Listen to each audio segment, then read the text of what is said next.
Then when we do have one,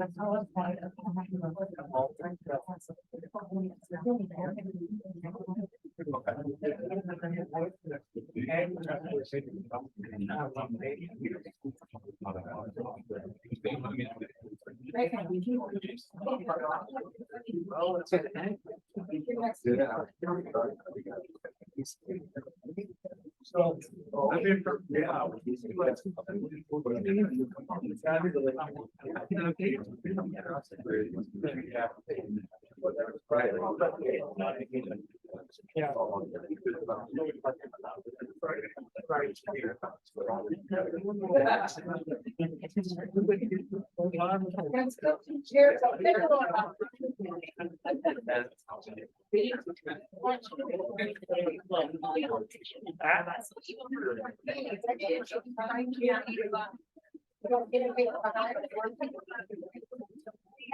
the biggest meeting I've ever seen. This is the biggest meeting I've ever been to since I've been in it. I told Teresa This will set a new record. last year during the budget hearings, it was the board and then I think it was maybe just two of us in the audience. Yeah.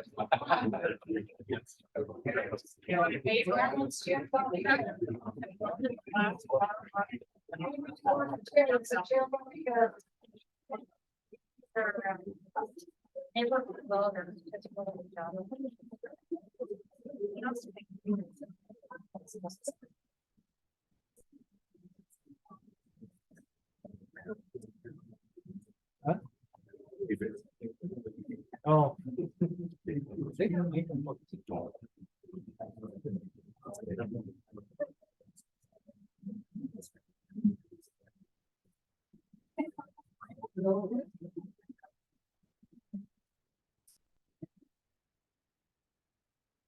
Well.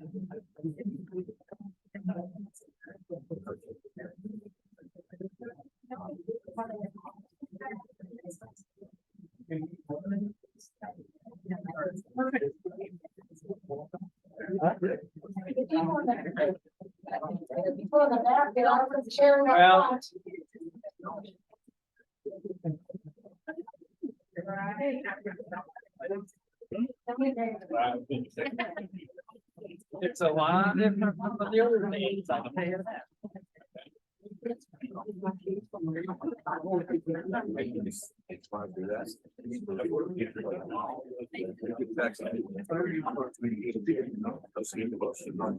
Yeah, I heard that.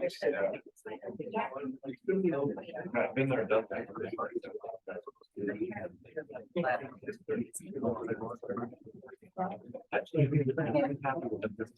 Yeah, it's an hour group that nobody does. You don't say too much of it. Otherwise you get through on there. Mike Vaughn wouldn't even talk to me once I. You know, that's how, the fire chief has never been a salesman. He said no too soon again. They never.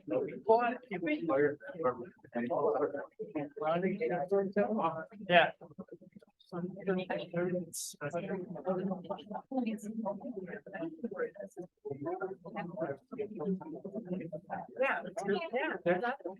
Same with high school. Next door to my house. It's a hot center. And then same with Jennifer. Yeah.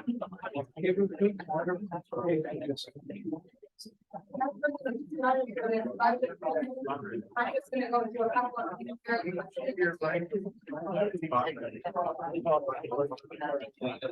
Right.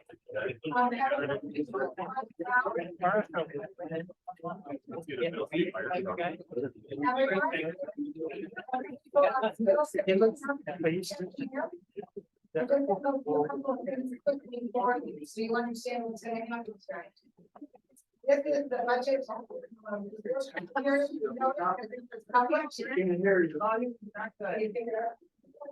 Speak up.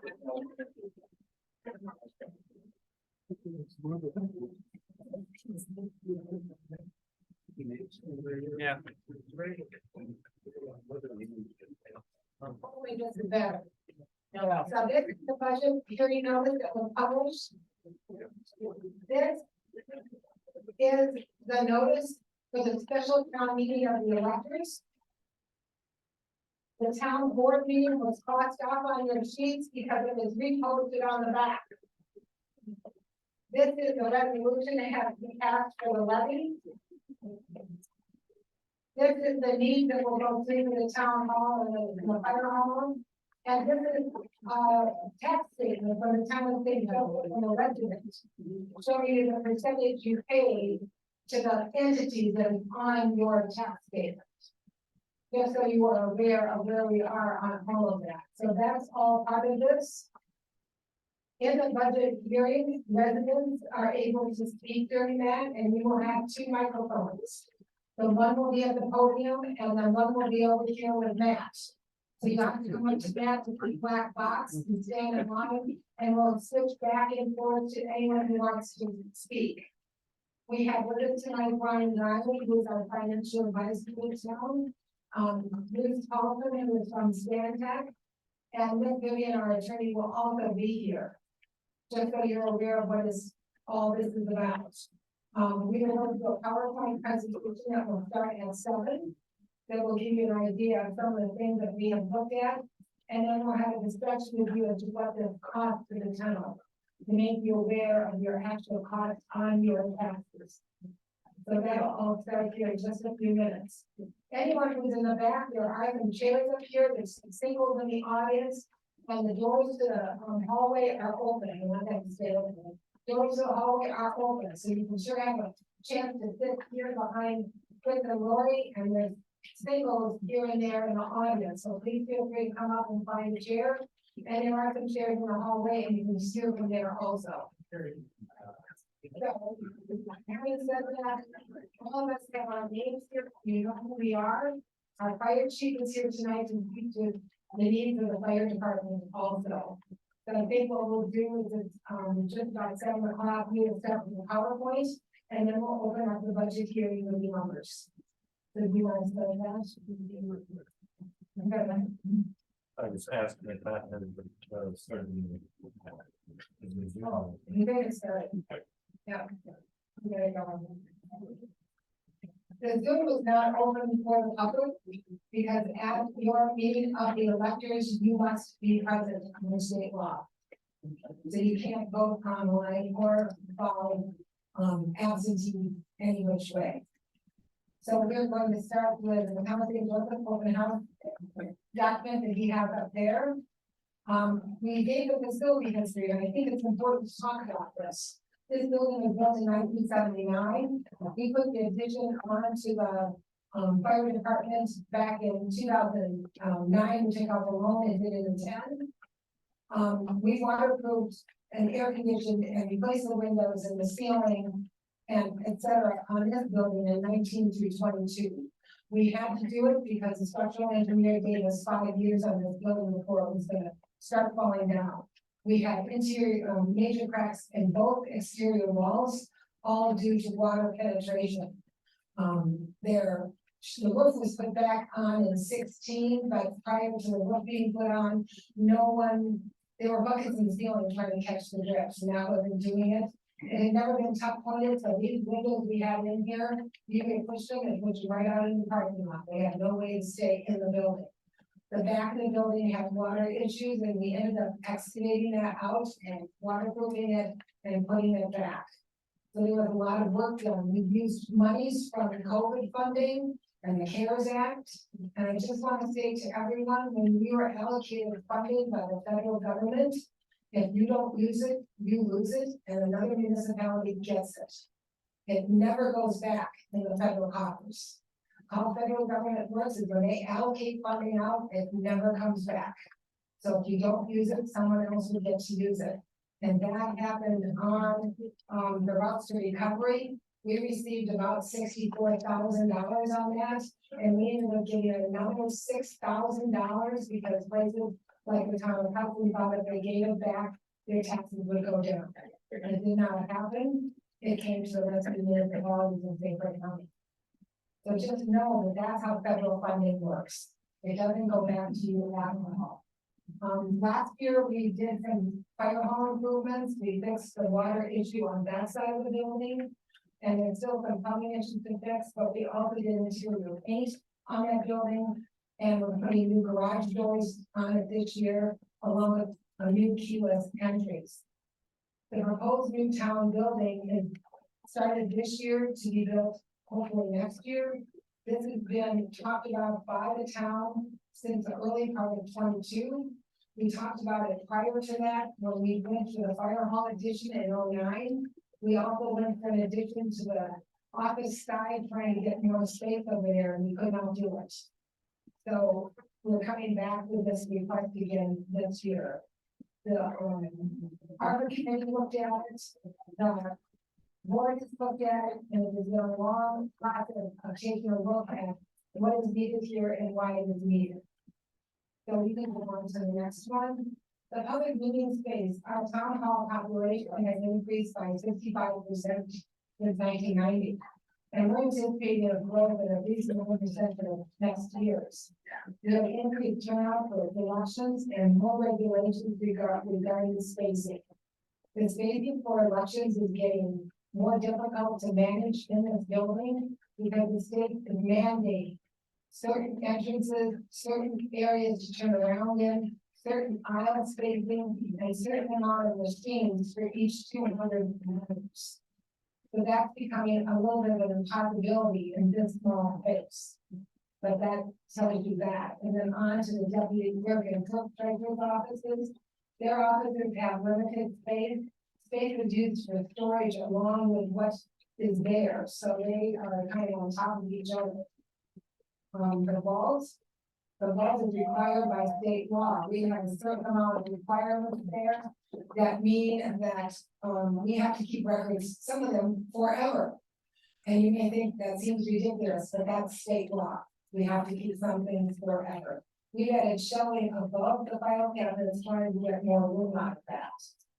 The clerk treasurer's office has 2 workspaces and the copier and the printer, and very limited space for storage. The main entry is our 88 entrance to the hall, and it also has access because there are issues because of the storage of tables and chairs. It needs to be a clear hallway. Then the utility room is at the end. It's very small, and it holds what we need to have held. This layout just shows the current town hall layout and the limited areas we have to work in. Our identified deficiencies of the town hall include not a secure entrance, and that's a big issue for the clerk's office. You know, they have to come out to that entrance and open the doors to someone that they don't know why they're here or what they're going to do. And there have been some instances of some very scary situations because they don't have a secure entrance. We have current office space that is very limited. That office only holds 2. We have a flat desk in the other one, but there's no other area to move into. There's no storage area, and our voting and elections is in the closet where you came in, and it is maxed out. There's no room for new additional equipment. Our proposed building is going to be 60 by 100. It will address the town's space needs for 30 to 40 years. It will have a secure entrance, increased office space, and adequate storage. And I have a large meeting room and a small conference room, but the best thing is going to have outdoor accessible toilets with water, which would be so good for those who have been using the pit toilets. On to the fire station.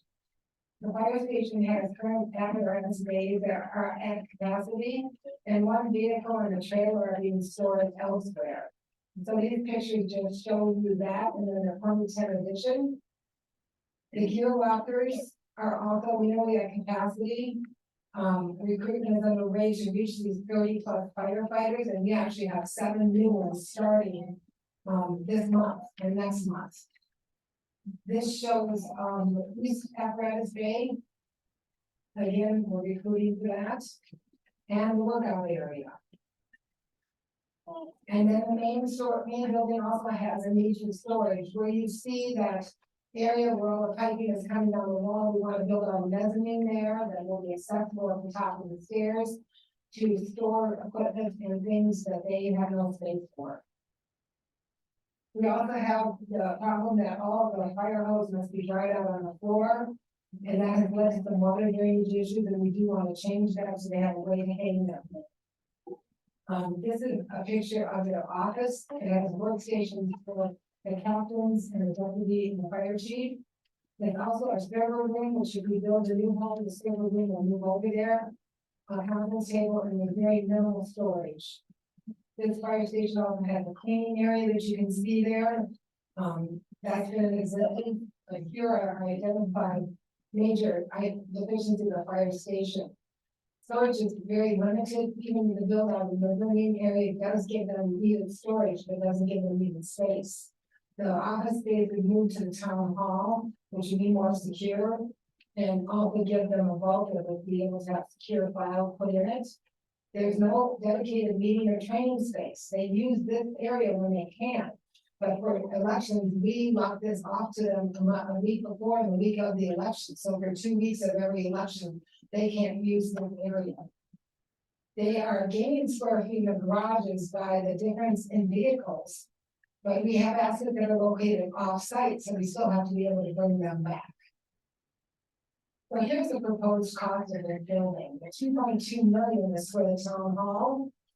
We have put aside 200,000 septic, well, IT, security, AV, and furnishings. That includes moving this entire AV system over there. And all the IT over there, and these two buildings would be connected to the server. But all of this would be moved there rather than stay here. We put in 180,000 contingency, the 10,000 for the mezzanine build out. I've had people who come forward and said they would help with that, so that may come down significantly, but that gives you an idea for that. Our existing levy that we, I turn this back the wrong way. Sorry. The impact there, financial impact there. Taxpayers. 2.265 million will be financed over 10 years at 5.5%. We have 350,000 available in ARPA funds as a federally funded program from the Biden administration. The approximate cost of residents is not $10 per 100,000. That was a worst case scenario. Brian let us know today that the cost will be $3 per 100,000. So if your house is worth $500,000, it will cost you $15 a year.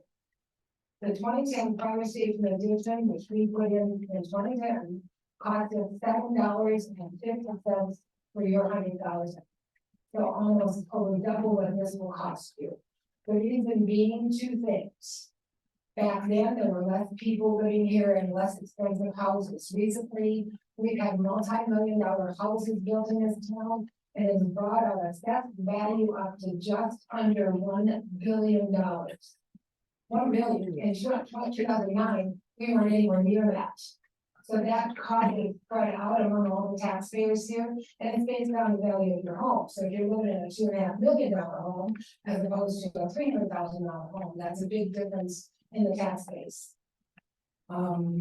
We still have a $350,000 in ARPA, which is money we need to spend this year, and that would be put towards this building. So we put forward that the existing levy used for this debt loan service, we are taking 109,000 approximately and putting it against the levy for debt service, not 300,000, 109. The rest of it will be coming out of our regular operating budget. Just so you understand, the debt for the truck and the roof will be paid off in 2026. That 85,000 in debt service obligation can be made available to pay this loan, which would give you that $3 a 100,000 as off your taxes. The road debt and the fire truck will be paid off in 2029. The board is committed to replacing fire trucks. This is the big rigs every 24 years. So if the three of them will be on a 24-year cycle, one every 8 years.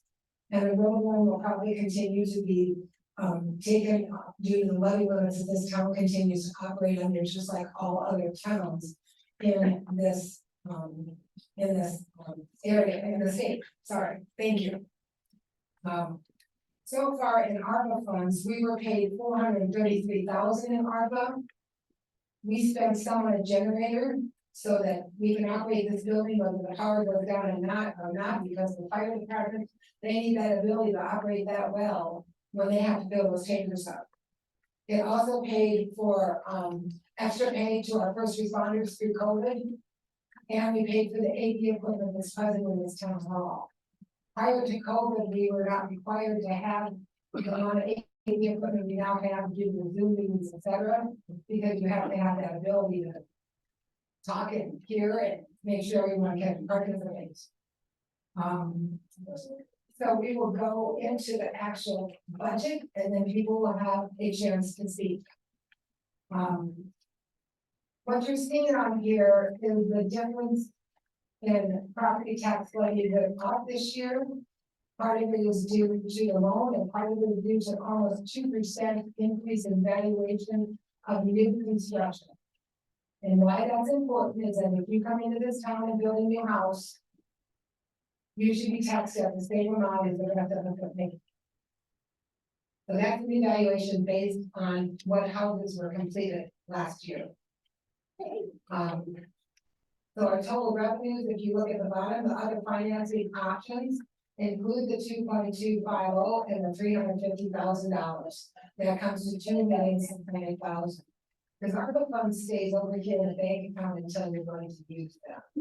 And that's how that is managed. If we did not do this, your adopted budget would be less because we would have less money paid towards the debt limit, or the debt ceiling. Debt levy, I said that wrong, debt levy. We don't have a great amount of debt in this town. It may sound like a lot to you, but we actually have, I think it's correct, about 41 million, like 51 million that we can levy. Yeah, that we can issue. So we would never go anywhere near that. But we wanted you to be aware of what our debt is in this town.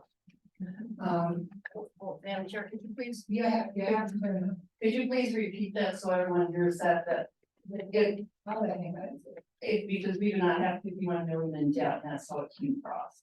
Oh, no. Statutory limitation for general obligation debt for all jurisdictions other than school districts in the state of Wisconsin, 5% of total equalized value. Because I mentioned the town's assessed value, but the equalized value is actually in excess of $1 billion. That's the market value. So therefore, the town has the authority to borrow a little over $50 million. And to your point, you're nowhere near that. No. So this debt that we are, this levy that we're asking you for, what is coming to you on your taxes is an additional $109,000 a year. That's the difference. From last year to this year. The other part of it is the new construction in the town, which does not affect your taxes, it affects their taxes. So hopefully that makes sense to you. So as part of the budget hearing, we can speak to what is on this sheet of paper. I also want to make everyone aware that when we get to the special meeting, the electors, there are some questions here to answer. Someone said to me, why are you asking for an increase in compensation? We're not, but the state law says this is the meeting where the electors decide it. So that's why it's on here. We're required to put it on. You don't have to give us a raise. I don't care. I don't think anyone else up here cares, but I have to put it on the agenda. So anyone who thought we were putting that on there because we wanted one is not the case. Sometimes we have to do stuff because we're told we have to do it by the state. The second one authorizes us to purchase these and construct buildings. That's the actual motion that would have to be made if you agree to build that building. Number 3 is the disposal of property. This is a normal motion that is on our agenda every year because we dispose of property in this town. And this year we sell one of our chambers because the new truck we ordered is half engine, half tanker. He'll call it something else, but it kind of is a dual purpose truck. And then, the last thing on here is to approve the levy. And the levy has to get approved by that yellow sheet. So just everyone is clear on it. If you want to hear from the, I spoke to you on Friday, chief. You want to come over and get a. Speak with that, but you have to get it. Can everybody hear me? At a green light. Can you hear me now? Yes. Alright. I guess she touched on a lot of the stuff that we're dealing with on the fire department. We've started talking about 5 years ago for increased space for us. Simply because we have an issue with meeting space, and then anybody that's gone into our area, you see the big TV that we have in our truck bays. That's actually our meeting space when we can't come over here.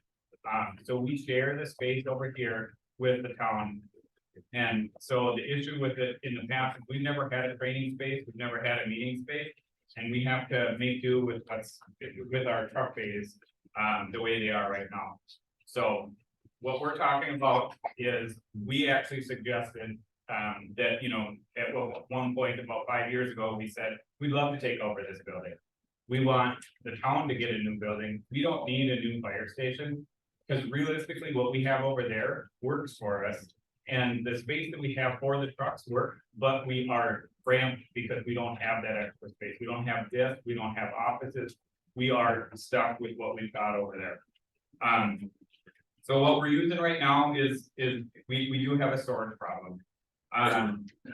In addition to that, we don't have good office spaces. We, about 5 years ago, additionally built office spaces up top. And those office spaces were previously down in that gear room. If anybody looked in there, I don't know if we had the light on, but it is a tiny, tiny little room that is jam-packed with gear. Our gear room was previously the server room, and so we had to move our stuff out of the server room because the town needed space for a server room. All those spaces we would gain back by getting a new town hall. We would gain this space for our meeting area, training area.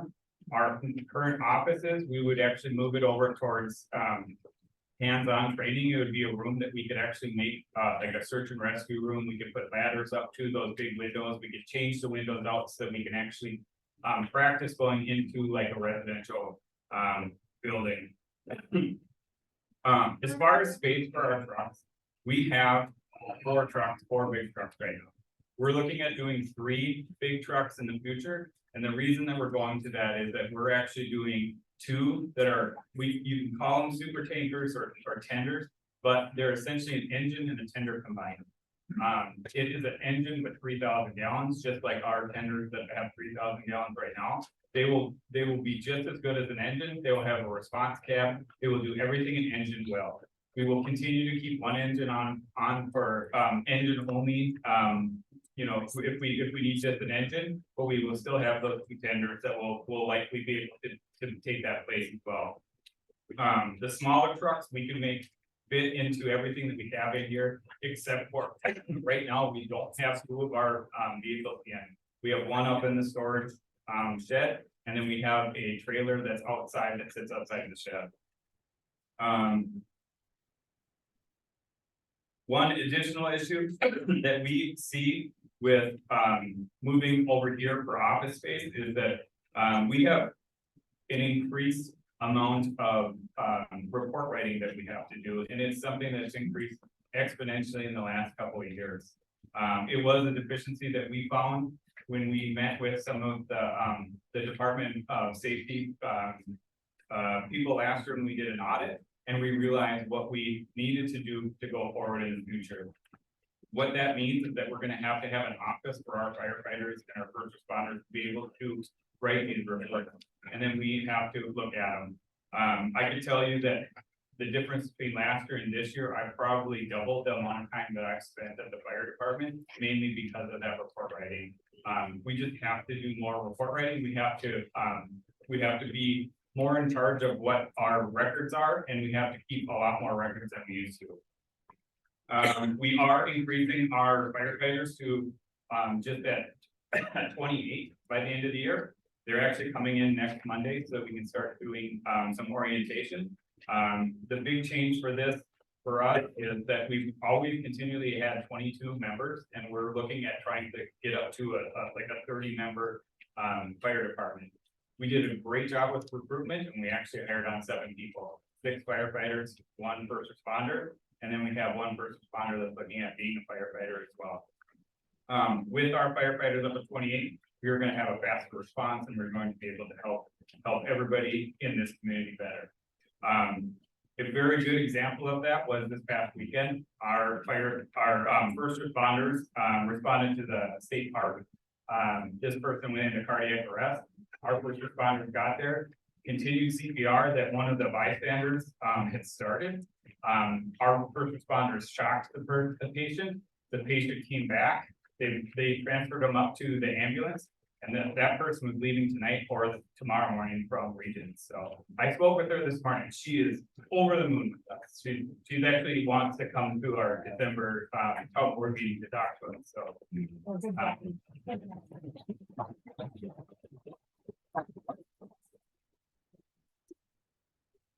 want to make sure I didn't miss anything. The big thing with us is storage space. We have some ideas on being able to do better with our storage over there. We have some ideas with moving stuff around so that we can actually dry our gear and dry our hoses better. The big issue with it so far has been that we're literally rolling hose and drying it out in between our trucks and we're tripping on it, and it's not an ideal situation. So giving us that little bit of space, increased space over there by moving some of the equipment over here, including some of the weight room. We're trying to figure out a way that if we do get this full space, that we utilize part of this space maybe for the weight room for the hallway, so that we can actually move that space. We can use that space for trucks. We can use it for gear, whatever we need to. That's about all I have. If anybody can add questions right now. Sure. If you'd like to ask questions of him, Matt's got a microphone here, and if you're loud enough and can stand up so everyone can hear you, that's fine. Does anyone have any questions for our chief?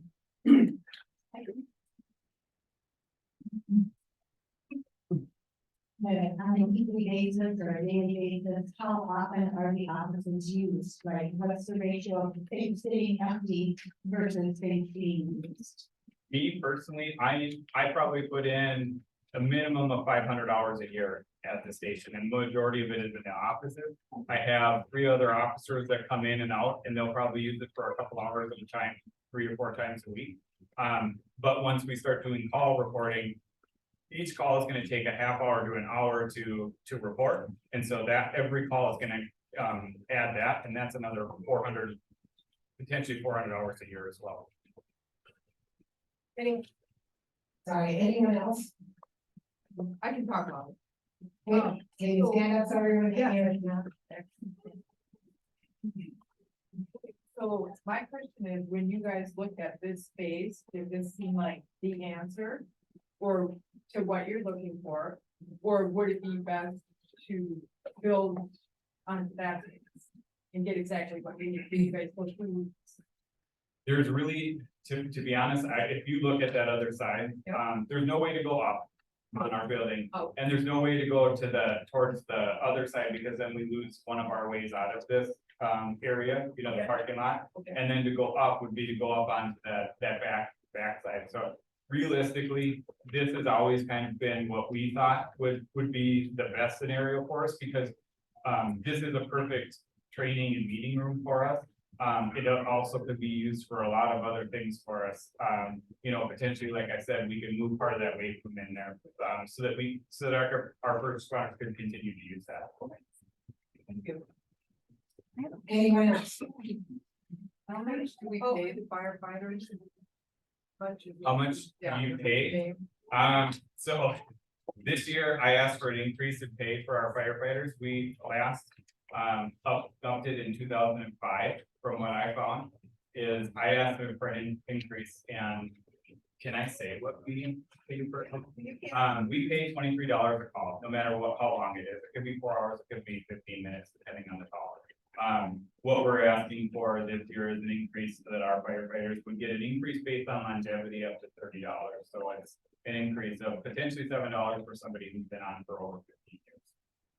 So just so you already answered that, this budget of 2023, we budgeted about 103,000, which we've already spent due to the volume of calls.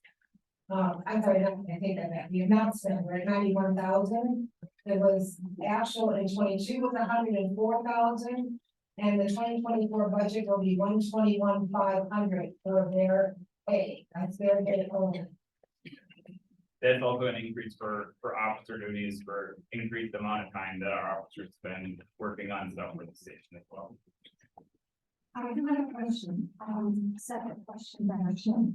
So you mentioned doing reports. Yeah. So do you have any data, specific data that displays each month, how many reports you made, how many people utilize the reporting system, and how many hours it took to produce the reports? And putting those reports on off-site, many people are working off-site these days. But I cannot see any specific data. You're asking for a lot of funding, but there is no details displayed for the customers to actually see what the activity has been. Sure, so we do about 350 reports. The medicals actually require 2 reports. So in addition to the 350, another 175, roughly half of our reports need to be done twice. And our people will come in and do, like I said, between a half hour and an hour for each report. So that's why I'm coming up with like 300 to 500 hours based on the reports that we have to write. That's only our fire calls and our medical calls. The inspection reports we have to do as well. We have to do 2 inspections a year. And we have 30 buildings that we have to inspect a year at a minimum. We are looking at short-term rentals that we are going to inspect in the future. We have investigations, and I can tell you, I do investigations, and they take roughly 4 to 6 hours to write, and another 6 to 8 hours on scene if it's a big one. So there's a lot of hours that we put into it, but we're a volunteer organization, so I've never, to be honest with you, I've never looked at that until this year. This year was the first year where I started logging my hours. And I had to make up on some of the reports from the past because we realized we weren't doing the right ones. And in January, I did 100 hours additionally just to make up for 2022. Anyone else? What else do you want? What are you doing for? Specific details like analysis of every month what you've done, sorry. So really, I tried to actually see the specific data that really supports what you're saying, but you can rely on the reports and It's not just me, it's all of our. but if we have a great report that people can actually see. And then we can analyze and say, okay, yes, you have so many hours doing so much space because it shows me when and how it was done.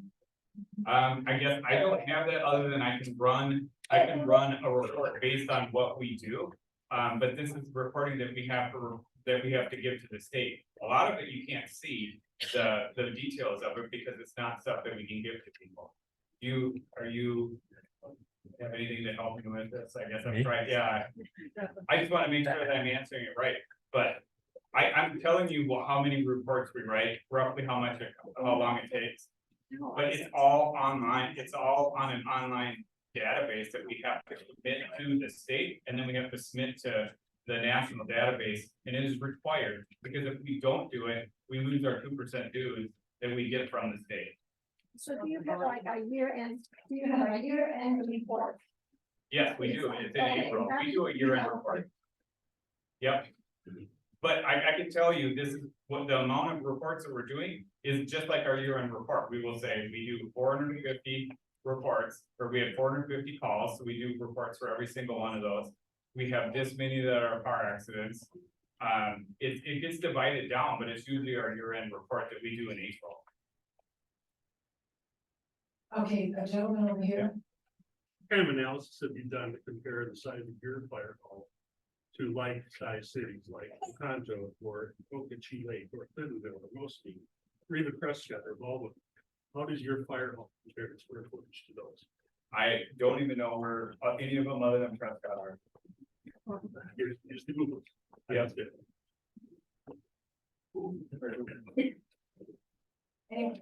Anyone else? Yes, ma'am. He's got Can the reports be done on a different site? Do they have? Yes, I'm sorry, she asked that. I didn't answer that. The part part of the reason that we keep all of our information here is so that it is not information that we can let out to the public, so we leave everything here. It doesn't, the actual paper report stay here. And they stay on site so that we can do everything and then we can file everything away. We don't want them going out so that potentially some patient's information goes out so that someone could potentially see it. So we do keep everything on file here. And that part of the issue is that we don't have an actual storage area right now. So what we need to do is we need to store it alongside in the server room, which is not ideal. But we would like a secure room to be able to store all of that information as well. So could you have a secure site outside? Yes. Well, we could give that stuff after we're done with it, but we have to hold on to it here so that we can produce it if somebody if the state needs it, because the state will just show up at any time and ask for that. So, I'm gonna let Justin speak to some of this. yeah, so just from a speaking of something like medical records, the PHI, things like that. Because this is a government entity, some of these things will be used in insurance claims, some of them will be in police reports, some of them will be within court documents. It's far secure to keep it here. And even from a technology perspective, it just does not make sense to make it available offsite. And, you know, I'm assuming that people would think this kind of offsite is like work from home, right? And, well, if you think of offsite, then it was. Well, we would then just be subleasing out and you're gonna be coming back for the same expense. Money that is going to be spent. We wouldn't know that, but coming back to. Coming back to the conversation of the fire chief does these things for the secure site and keeping it here because it is sensitive data. So that's the reason that, you know, we don't kind of go this way so far. Okay, any other questions? Otherwise, I was gonna move on to, go ahead. My question is, the big part of this seems to be about that space. Have you asked anyone that is interested in organizing or space in person, you know, look at this and say, this is what we need, help us figure out how to do it in the space we have? Yes, we did. And we talked about doing an addition, but realized that that does not meet the needs of the fire department. And the needs of the fire department have to do with training and space for meetings that we can't provide them when they need it. So that's one of the reasons that happened along with elections. And I guess if you looked in your packet, and looking here, I think it's the gray of lavender one. They told you about the needs for elections, which is kind of prominent in the face a little bit. Because we now have to have areas for observers and areas for the media and areas for accessibility. That we have a very tough time in here doing. And the cost is prohibitive. Because we don't have staff that can do this to other places very easily. And I say this because in big cities, they have staff that can run those machines and keep them under lock and key, and they pay all those other places, like the city of Hudson, to have voting sites available to them, but they have staff that can set them up. We don't have staff. That's a problem in all small towns. It makes it difficult. And I know someone said, well, just empty out the fire department. There's a lot of equipment sitting over there that you're asking us to put outside and hope for the best. And in November or January or February, it needs to run if it's below freezing. It cannot just sit there and not running because the pumps are going to freeze up. So that's a problem. And we don't want to have to push them out for every election because you have to set up 2 days prior and 2 days after. So that makes it difficult. So I put in there about the election needs that we have.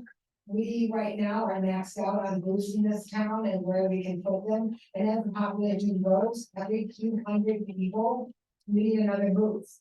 You need it, and that's mandated by the WEC. That's not our mandates. And ADA requirements are mandated by the WEC. It's not our requirements. So we have to meet them. In addition, when I put on here the needs for the office spaces that we all talked about in this table, the cubicle workstations should be at the minimum 80 to 100 square feet. County's new building is allocating 150 to 250 square feet for each of their offices. Ours are 70 35 and 32. That's pretty tight, people. And unfortunately, if one of these people who works for us suffers a disability of any kind, those offices are not ADA compliant, not a single one of them. So that is a big red flag for the town.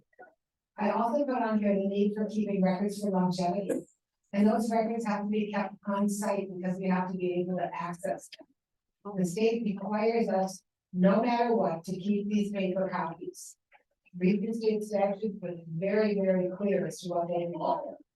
And before we go on further, I'm gonna turn it over, Justin spoke, but I will let Matt speak. One more question. One more question, and then I'm gonna let Matt speak, and then we'll come over to this side of the table. I was just gonna comment, I worked for a small town as the town clerk. I was responsible for elections and training election judges. And as far as space goes, we held our election city or town, it actually incorporated while I was the clerk. Went from the town to the city, we did our elections in a town that was half the size of this. Oh, yeah. Yes, and we got by just fine. How many elections Yeah. a year are right? That was- No, I know. No, I'm sorry, that was then, this is now. But If you- no, if you- that If you listen to the That WEC, doesn't work, no. if you listen to the WEC, you look at the new rules that are coming down the pipe. That's the new rules, and that's what's happening, unfortunately, I have a question. and they're very clear. Don't know. Exactly. Building. No, no, they do not. No, don't you turn it over, why don't you? Go to that side first. I'll watch. No, repeat your question, please. You want to know if it only applies to new buildings, and I said, no, the election rules do not apply to new buildings. What do you want to tell? Is he doing? I I thank you folks for attending this, and for choosing to educate yourselves on what's transpiring in the town. I hope that you take in and understand the needs of our volunteer fire department. I feel it's extremely important to retain these individuals, to have pride in their volunteer. It is a tough decision to get to this point to spend your money on a facility. We're gathered here today to listen and to try and figure out what the best choices are. Thank you for your time. Right. Good evening. Thank you all for coming and expressing your interest in what is going on in the municipality. I have never met you, then well. I kind of had a little speech and thrown it out the window, so. When this building is gonna be 44 years old, and it was 5 spanking brand new years old when my husband and I moved to this community. And it was the vision of our forefathers that we came from a small building that was at one time right behind this building. They had the foresight and the guts to go forward and put together this building, which has served us well for going on 44 years. And this good sound beat building that's in as good a shape as we are able to make it.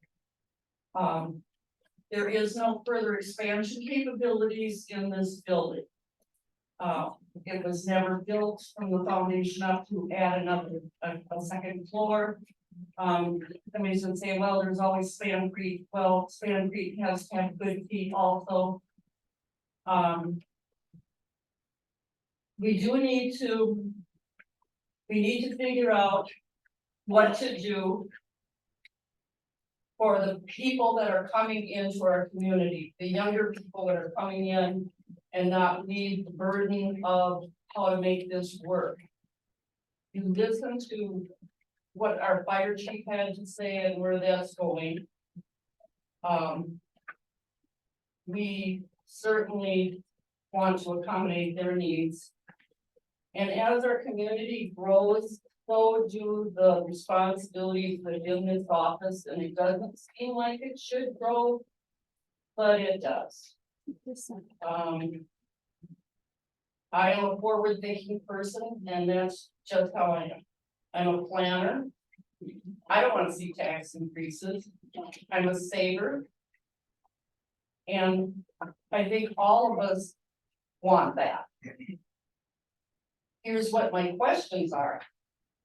I'm not the end all to what the answer is going to be. And I thought about this to a great degree. And this leads me to my next question. Is what you have to decide. And the younger people coming in, folks, they're the ones that are gonna need these facilities. And they are the future taxpayers, and they are going to be the ones that take care of all of us going out. So. We have a few choices here. I have this as number 7, and I'll make. And then change it to number 1. First thing we can do is we can make do with what we have, and it's not real smooth all the time. We can change the main entrance, put some money into that. We can try to reconfigure and within this same area. And reconfiguring doesn't make a little box any bigger. The next thing is, we can do nothing. Doesn't seem like the best long-range plan to me. So then it comes down to revisit expansion of the existing structure, where to and how. This has been thrown around in this community for as long as I've been coming into this hall for town board meetings. And remember, I said the building was 5 spanking years old. That's how long I've been coming to town board meetings. So it comes to this. At some point, whether it's now or whether you plan for it now for 5 years or 3 years or 10 years down the road. You want to build a new fire department? You can go talk to a few people. I can give you some. I'm a former old North girl, North Highway 8. And I can give you the names of 3 of them. One burned down, and one community raised money for 6 years for 4 counties in order to build a new one. And that building was pushing $5 million. Or do you want to build another building to rehouse your town clerk's office and our facility here that we meet in tonight? So that comes to the next big question. If you're gonna build a new building, no matter what it is, there's 2 choices. You can either figure out how to build it on our little parcel of land here. What does that mean? That means that the way the land is gonna look is gonna change. Whether it's the ball field, whether it's the green space, which is the area right outside across the parking lot here, it's going to change. And that's just a fact. If you don't like that idea, well then plan B is, let's go out and see if we can find 5, 10 good location acres. We can argue about that for a few meetings or several meetings. Anybody out here bought any land in the town of St. Joe recently?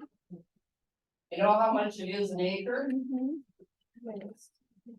So just multiply that times 5 or 10, and then you can add everything that goes along before you ever move 1 spoonful of dirt. So you got 50 large for a septic, you have 25 large for a well. We don't get a pass on buying any permits or anything, 0. To be able, so we're gonna pay the same thing, the same amount as everyone else, but we're gonna have to follow the same rules through town. We're gonna have the DNR poking around out here, we got all kinds of good things. So. That's kind of where we're at here, folks, is what are your choices, and this is what you're gonna be voting, and somebody's gonna have, that's what we're gonna have to decide. And. What I want to do is I want to figure out, based on the decisions tonight, is what's the plan for down the road? And what do you wanna do going forward? And that is not gonna be your choice. Your choice is if you're gonna vote on what, you're gonna vote on money, and you're gonna vote on whether or not you want to build a new building.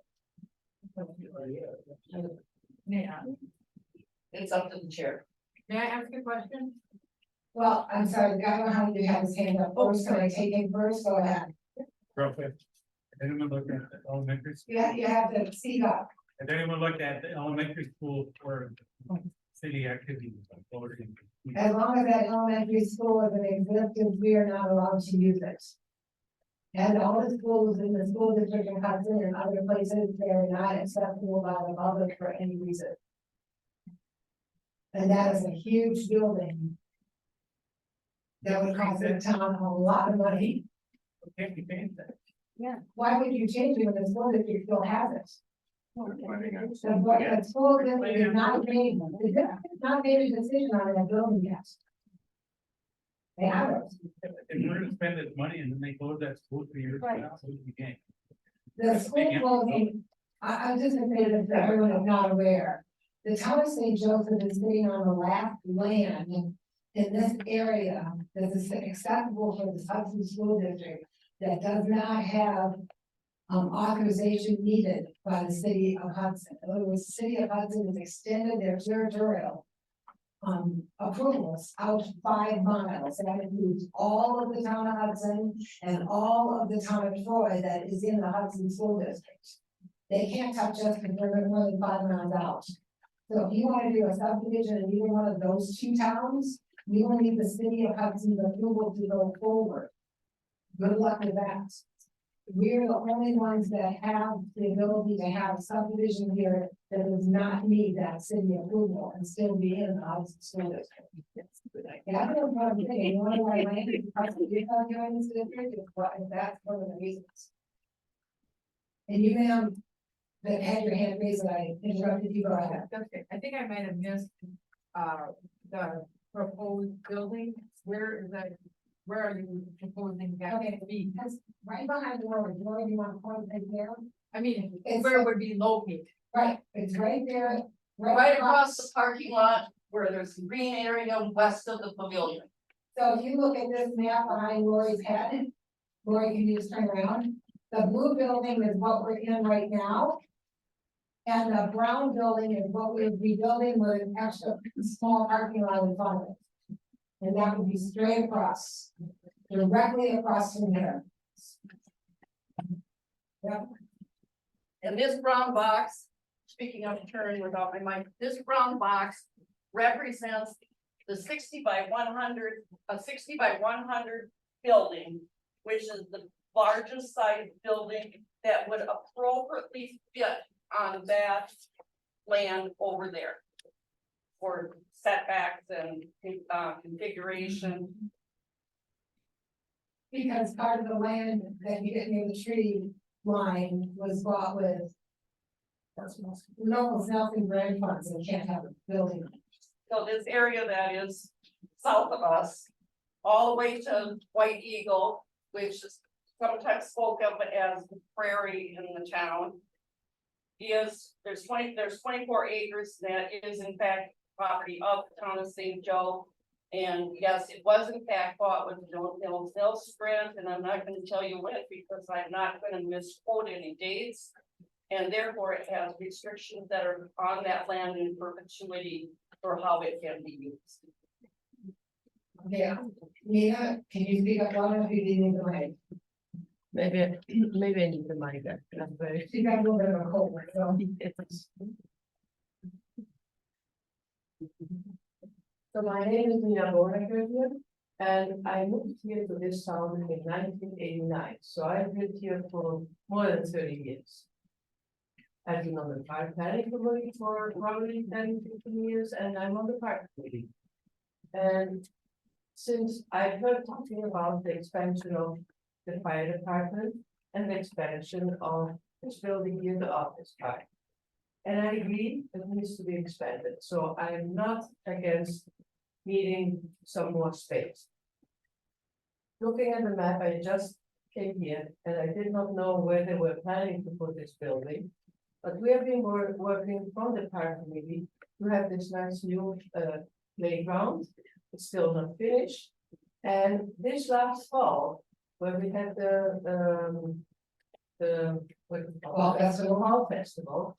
I was out there and I was talking to the families and the children, and they said, you know what? The nicest part of this town is that we have this green field where the children can take the ball and they can play. So what I see happening now, something which is nice, and we put a building there, we're losing that space where the families like to bring their children and play. We don't have very many places where several children can gather and play with their ball. So what my suggestion would be, I had many years ago, when I was on the planning committee, I mentioned, why we don't expand up? They're saying it's not possible.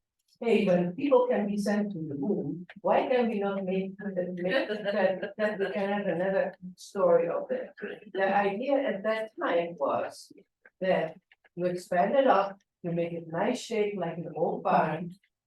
Then shake it down, and where the school was, the old school, you can have a little bridge and you can have an entrance from that area, so people can come from the parking and come up there. That is not possible as it was talked about that time, because we have a new building there behind it, it's a shed. But still, I think the possibility to expand upstairs leaves up space here in front, or if the town is willing, maybe we can squeeze our brains and find some other places. By the ball field, that's a big flat area, and further south, there's another big flat area where there's some apple orchards. So the ball field could be moved, because I have heard that you have problems with the septic system. You need to have a good septic, where the ball field is, probably you can put in a septic system. So I think I would try to find some creative people to find a better location for that building. So that is all what I wanted to say.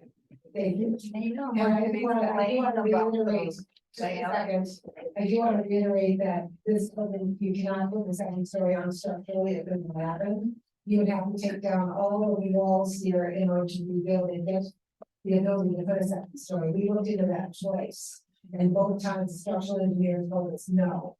It can't be done. It's built a little weird. They built the slab and then they built the walls on top of the slab.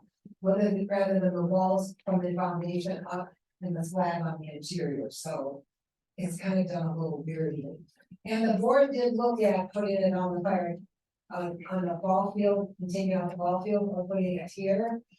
That ball field has some fill. We did have both sites tested. We made the determination to go here because we know that flat area out there that you're talking about has the ability to be graded for some sort of play area for the kids. So we did consider that in our talks. So I'm gonna move it on to Justin and then to Matt.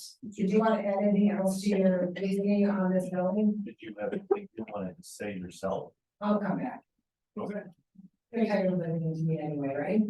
I can't speak for everything, but I want to start by saying thank you guys all for coming out here today, because whether you agree with the idea, disagree with the idea, the important thing is that everyone has come here to see this.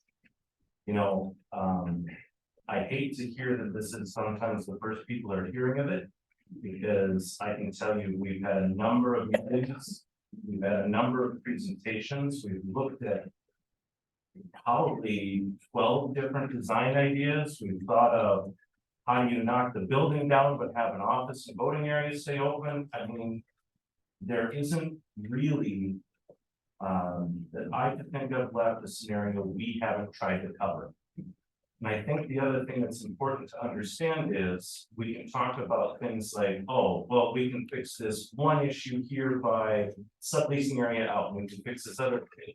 And the problem is that you get into this snowball effect of it's not just one problem we're trying to solve, it's multiple problems that we're trying to take out. And the board, through various discussions, attempted to look at every problem with the fire hall every problem with voting requirements, with ADA. With the ability to have the building accessible for business so that people felt safe and comfortable to be here. Both staff and residents or non-residents who break down and use the public parking lot. And the reason that what you're seeing tonight has been proposed is because this is the best decision we could all come up with. Given all of the facts, all of the plans that the board has seen. No one has come up here and just been like, wow, you know, here's a new loan we want to take out. We're going to the bank with it with you guys. This is, I mean, this has been months and months spent on trying to design and lay this out. Where it makes the most sense long-term for the township. For the fire department. And I think as a strategic long-term plan to make sure that everyone has access. To what I hope to keep as a rural area. But give you guys the most accessibility as possible to what's required by the state. And what you guys require of us. That's what I have to say, thank you. Point of order, Matt, I would like to. Excuse me, We have more people from the electors that we hear from them instead of the board members. well, I wanted the board to weigh in because I feel like I don't want everyone to think it was just me, so let that weigh in. And then we're back to here. Came here tonight, and I want to hear, I understand, but Matt had not a chance to speak. There's only one board member that we have left, so let's get from him and then go.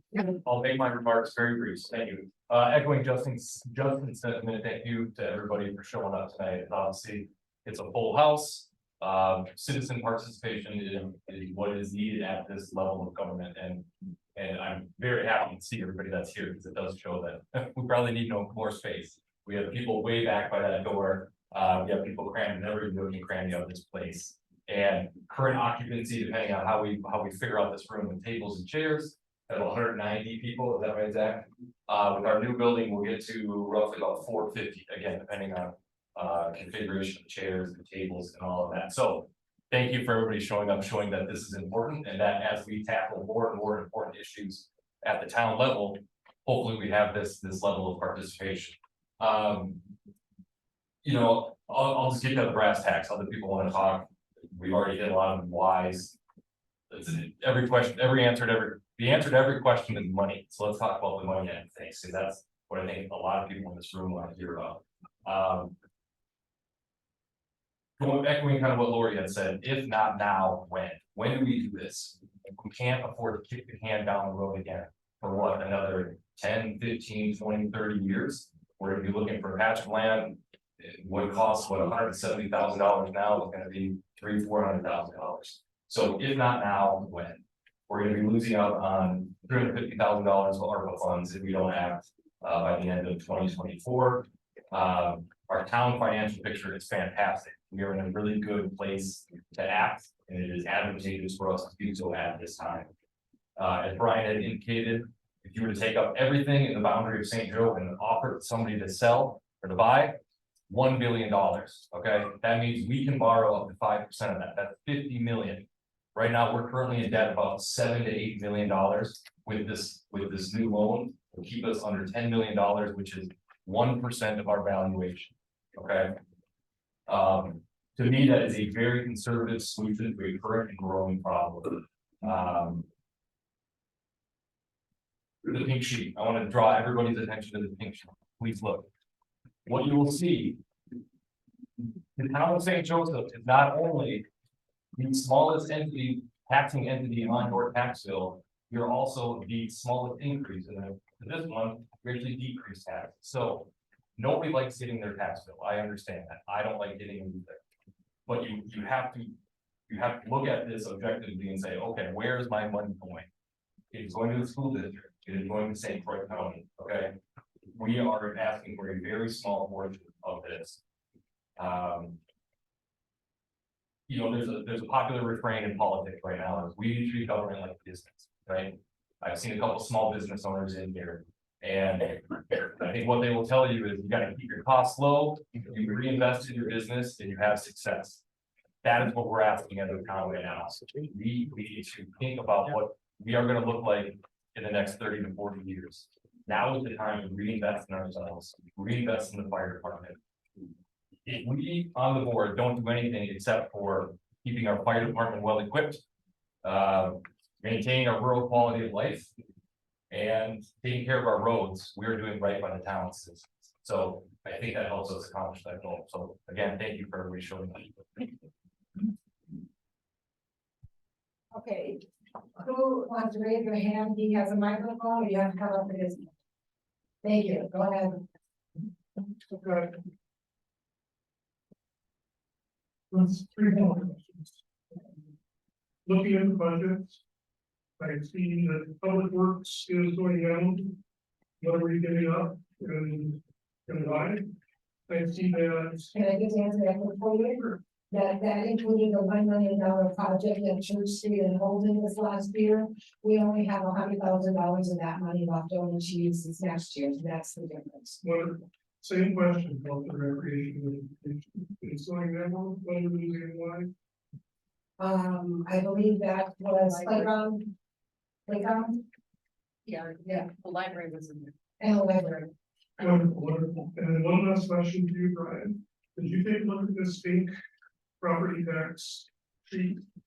Calculate how much in percentage points their property taxes will up as a result of this money. And I'll wait for that. I'm mentioning the pause, I think that's part of a discussion that. Go right ahead. Okay, we did prepare some estimates and sure enough, we actually, alluded to it earlier in the discussion, so. Put it up on the Yeah, screen. the original estimate, was approximately $10 per thousand, we were always trying to be conservative in our estimates. That for $100,000 property, it actually worked out once we got to the finish line. Proposed financing, which is also on the agenda for this evening, assuming the project moves forward. That would be $3 on $100,000 property. If you extend that out, you mentioned $500,000 just from rounding, but it's about $16 for $500,000 property. I just want to make clear that we use equalized value or market values when we prepare information because it's consistent over time. Assessed values are not in the assessment, which doesn't bring economic value. It just catches older properties up with newer properties. We tend to focus on that. So I don't want to proclaim that it will be spread evenly in that regard because it really depends upon your assessed value. But if we're using the equalized basis of taxation, well, that's how the numbers work out. Is that? It's coming to help me just a second. So in this case, if you're looking at the sheet that you drive, that total assessed value is approximately $500,000. So the equated value is a little over $500,000. So I think the numbers pretty much bear themselves out in your approximately $16 on a $500,000 property Annual, yes. per year. Thank you. One friend, does that fluctuate from one year to the next? Depends on value. The life of the loan. The financing is fixed rate, so that won't change. The value of the property will. So that point in time calculation, your property goes up or down in value. The town's levy is not entirely comprised of debt service. We're looking at debt service only. So when I speak about impact, I'm looking only at payment on financing related to construction and equipment and purchasing town halls.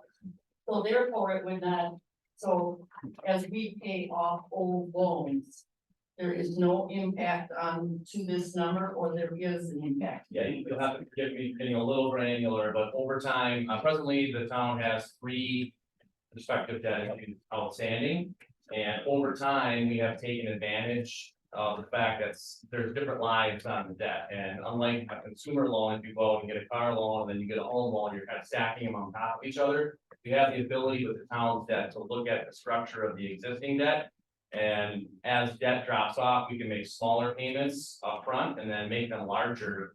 So that when you add them all together, it's an equal annual amount every year until all of the debt is retired. So it's not going to go down because of that fact. So I think you have, a 2016 series of financing. I think you mentioned 20, yeah, that end, but we built other debt around that, so that lower payments initially, and then larger payments once that prior issue is gone. So in total, it's level over time, so it does not necessarily drop. Okay, who else? Go ahead. If anyone's on this side of the room that wants a microphone, you can start lining up with that. There was a lady in the back, like. And she can come up to Matt and see everything before the, go ahead, Mark. Once we're on the subject, right, on the subject, right, I think you'll address how new housing, you would put the effect this $3 per $100,000. I'm not sure that's my area of expertise, so, I think about property on a uniform basis in terms of the values, so that's, I think, my perspective, that's probably not my place. So, I'm wondering, it's, new homes are added and new tax. New homes are taxed. Sure, that's a different question. As the tax base grows, the dollar amount of debt service does not change. And so the pure math of it would be if the payment amounts stay the same, no new debt, but the value goes up. The debt is your numerator, the value is your denominator. So if your denominator increases, the tax rate on a per thousand basis that we're looking at here would go down. Thank you. And over here. Thank you. So I have one observation. Yeah, we're close. It's closer to your mouth. Oh, sorry. Usually I'm writing. One observation and one question. So right now, if I'm reading this right, approximately 1/2 of the 2024 income from property tax would be going to pay this thing called debt service. So we don't seem to be hearing simple numbers like that. I'd really like us to be talking more about why 1/2 of the income that we make from property tax has to go to paying off debt service. That's old debt. And I think that that is something that ought to sink into everybody. But my question to the board, I think you have worked really hard to work out really great compromises. But I am going to ask you to be specific about what you know about the school potentially closing. Because if that grade school closes, we're going to be sitting on a really big empty building. It isn't ours, we may have to buy it from somebody. But why aren't we looking about and saying, where could we get a big building cheaper than 2.6 million? Plus, that's not an actual quote, I'm told. That's a gross estimate based on estimated price per square foot. So when we hear the number 2.6 million, that isn't a quote from a builder. That's an estimate for what you hope it will cost.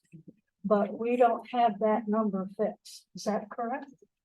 How that number came about is that our architect who has done these buildings for around, this is a price per square foot. Roughly 400 square feet. So it's 2.1 million for it to 2.2 million for the building. And then we enumerated on the slide as to what the extra cost would be in our contingency fund. The loan that we're considering taking out, if this is approved tonight, would allow prepayment or refinancing the day after we take the loan out. Refinancing what? The 7.8 million? No, that's a road loan and you got that at 1.77. We're not refinancing that. No. So when the abandoned school costs more than 2.6 million. I just want to be here, let me answer the question. The $2.265 million loan is at 5.5% with no prepayment penalty and no refinancing penalty. That's what I was trying to answer. Okay, so why can't we wait? Why can't we wait and find out when the school decision will be made and consider? Put the mic by your mouth so we can hear you. Why can't we wait to find out what the school decision is going to be? Would that be more than a year? And are we actually going to be cutting ground in a year? So I'm just asking, since you've considered everything possible, what is the possibility of using the grade school if it becomes available? Thank you. Okay. If you want I one thing I want to add that some of the questions we've heard over here were, really asking the fire chief about space and time in that space, so. I think the school idea sounds good on its face, but if we're haranguing the fire chief about needing a couple extra desk space. What the hell are we gonna do with 15 classrooms? I mean, it's a large building, so I think that's the other thing we have to think about, is, yeah, it looks great, but that's too big, that's a massive building. So it's one in the hand, two in the bush, I mean, who knows what I have on that. Okay, who's next? I'm sorry, I apologize. for being you there. And anyone on this side that wants to come up to me. Go ahead. There.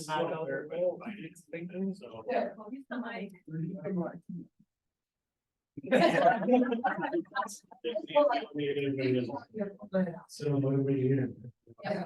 Alright, so we got the building roughly.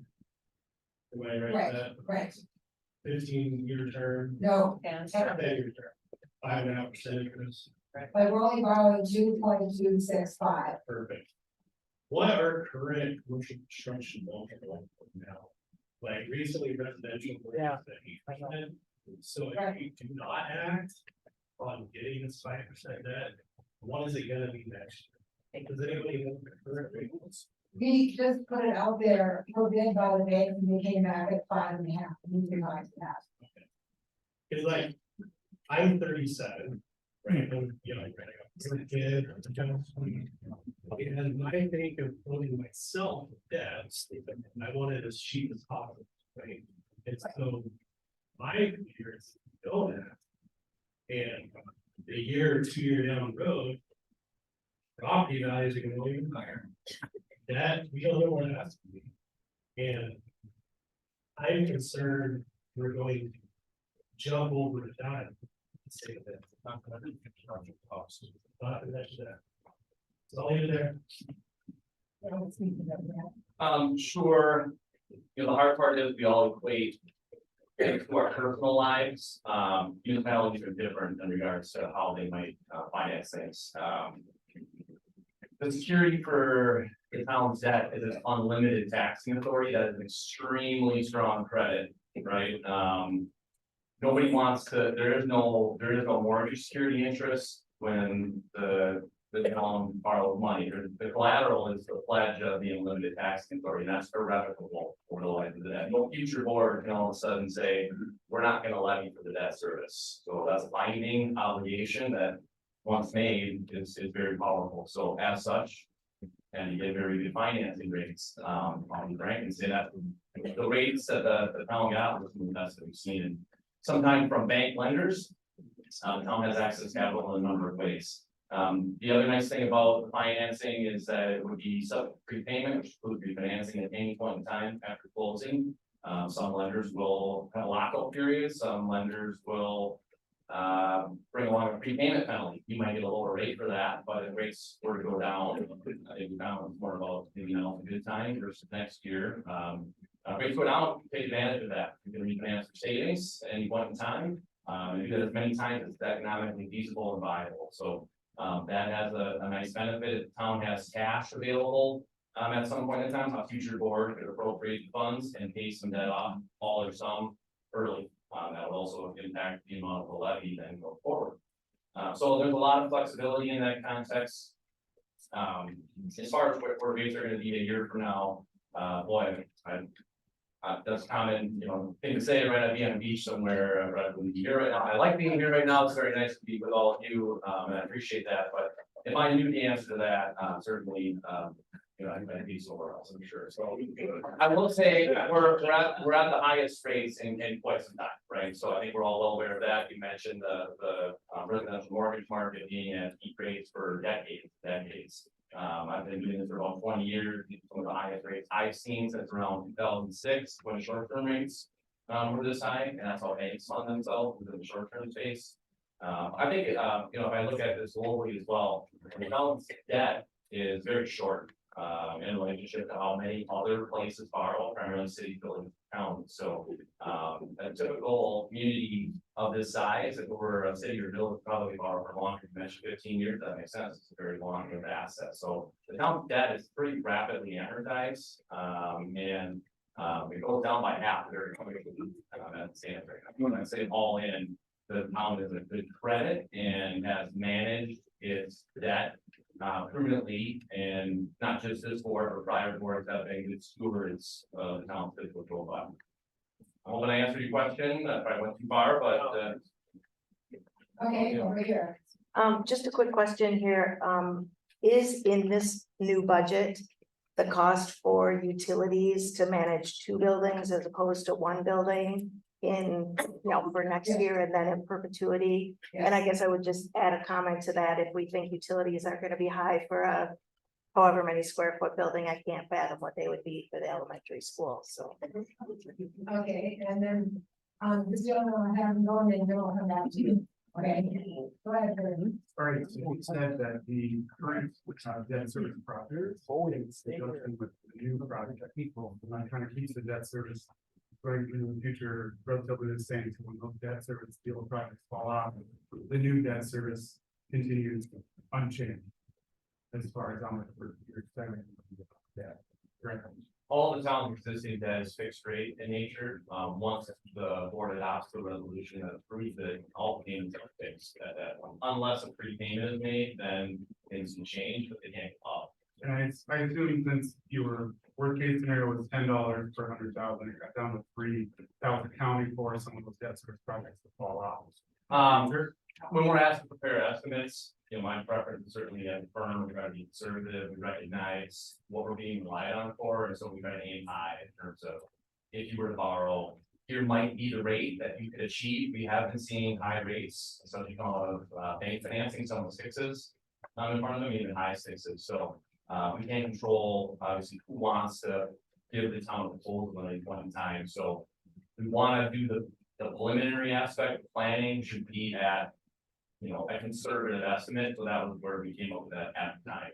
Subsequent to the planning stage, so we're all aware that the town did go out to proposal, right, solicited financing proposals. We do have a binding proposal in front of the board for tonight that is on the agenda for consideration, and it came at a lower rate than we originally estimated to the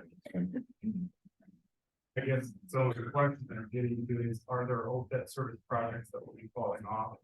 Where those funds are gonna be allocated for this new debt? And then would those debt service projects that are falling off be recurring such that you'd have to come back and ask the new debt service to do that project again, it's a recurring debt service. That makes sense. That's up to you. You're the one. Well, the 2015 debt, if you were 2026 payment, that was on a fire truck and a roof, and that is falling away. It will be up to the board at that time to decide if they want to use that 85,000 of debt service towards this 108,000. The road fund, which last time we borrowed 7 million, the board will probably borrow again because we don't have enough money from the state to redo these roads on a regular basis. The truck, the big fire trucks, there's 3 of them. We have a 24-year longevity on each one. That means you'll take out a new loan every 8 years on those. So that's a recurring loan every 8 years to keep those rigs in good condition and current. The last truck we ordered, it's gonna be 2 years ago in January. We paid $850,000 for it. That new truck, if you ordered it today, is about $1.2 or $4 million. So we were good at ordering it when we did, but that's where the next new ones are gonna end up. I'll supplement and just state that, as of right now, I think the town's debt is really exhausted in 2029. It's level payments until then. So when you combine all of the individual payments related to the outstanding, it equates to a number that generally stays fairly constant through that period of time.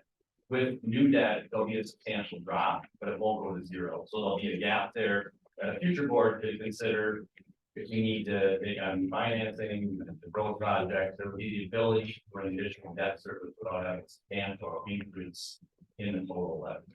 So that makes sense. If we show it to a stacked chart, it would be all 3 debt issues would be stacked and be very level, and then it would drop substantially. And a future board can make consideration for what finance it might want to bring there at that one time. Okay, I have one more question. Just for my own understanding, and I've heard others say it here, what qualifies for a levy to be voted on by the public at an election versus here, like we're doing tonight? Do you want to answer to that while the levy is voted on tonight, but, yeah, rather than an election? Yeah, it's the length of term of the plan. So. We're talking about the levy, you haven't seen why the levy is voted on tonight rather than an election. Well, that's what happens at the end of the town. Yeah. So that's where that happened. In terms of, I apologize for missing the question, in terms of the financing being voted on tonight. If you finance for a term of 10 years or less, board meeting is supposed to a referendum. So you have two things that play. The levy question just, relates to the annual town board meeting. The financing is related to the length term of finance. Okay, on to you. I guess my comment is this, I'd like everyone to take this in perspective. There's still only 4,222 people in this town. Yes, this room gets full about 3 times, 4 times a year, and they'll use that to say they need a new hall. But that's about it. We also heard tonight that this is probably not the best time to be borrowing money at high interest rates.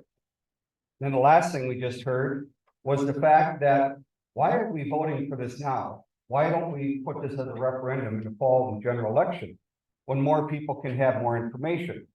Now, the board has been saying that they've been working on this for months. Now, naive as I might be, this is probably 2 weeks ago the first time I heard, and I know that there's been several newsletters that have gone out at our expense, but I don't think there was anything in those newsletters discussing this issue. Nope.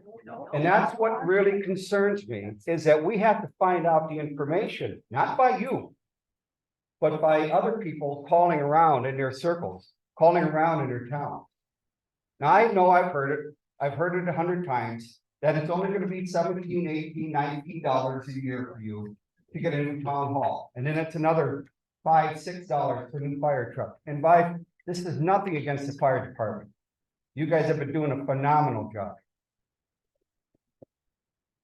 2014, we had surplus in this town. We had where our interest rates were higher, and we actually had money in the bank. And that year was the first year that we brought the levy down, so that the next following year we had less in tax. And some of those who were on the board with me at that time are here tonight. It can be done. We can get by in this town without raising taxes. The last thing is, we did use our own money. We used our own money to pay off the fire truck loan because it was cheaper for us to do that than it was to have an interest of 7-8%. The last thing I have to say is this. If you look back at the history of this town, and it's been a great history, there are a lot of great people that have built this town up. And I commend everyone sitting in that chair, because that's a thankless job. But we have always worked on borrowed money in the past. If we would have just watched our pennies back then, instead of borrowing $3.5 million back in 2000, 2004, 5, 6, 7, we would have had 500, 600,000 in the till to pay for the roads. Maybe not as fast as we need to, but we wanted to. People were saying we need to do it now because oil is going up. Well, at that time, oil was $49 a barrel. Okay, and where is it at today? It went down and it went back up again. So prices do fluctuate, but you can't keep working on borrowed money. You just can't do it. And I just, as much as we look at this town hall right here, there are places we can get by. 4,222 people are in this town. I don't think that warrants a new town hall and a new fire hall. Thank you.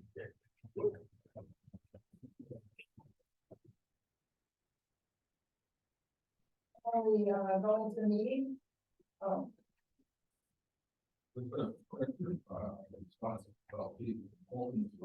yes. Somewhere in the late 1960s, the Hudson School Board took over the Holton School. I believe that's correct. The Hudson School Board has been trying to close the Holton School ever since they took it over. Seriously, they can't do it because of the growth up here. And where's the future growth going to come from? Not town of Hudson, not Troy, not in the city of Hudson. This is the area where the growth is going to be.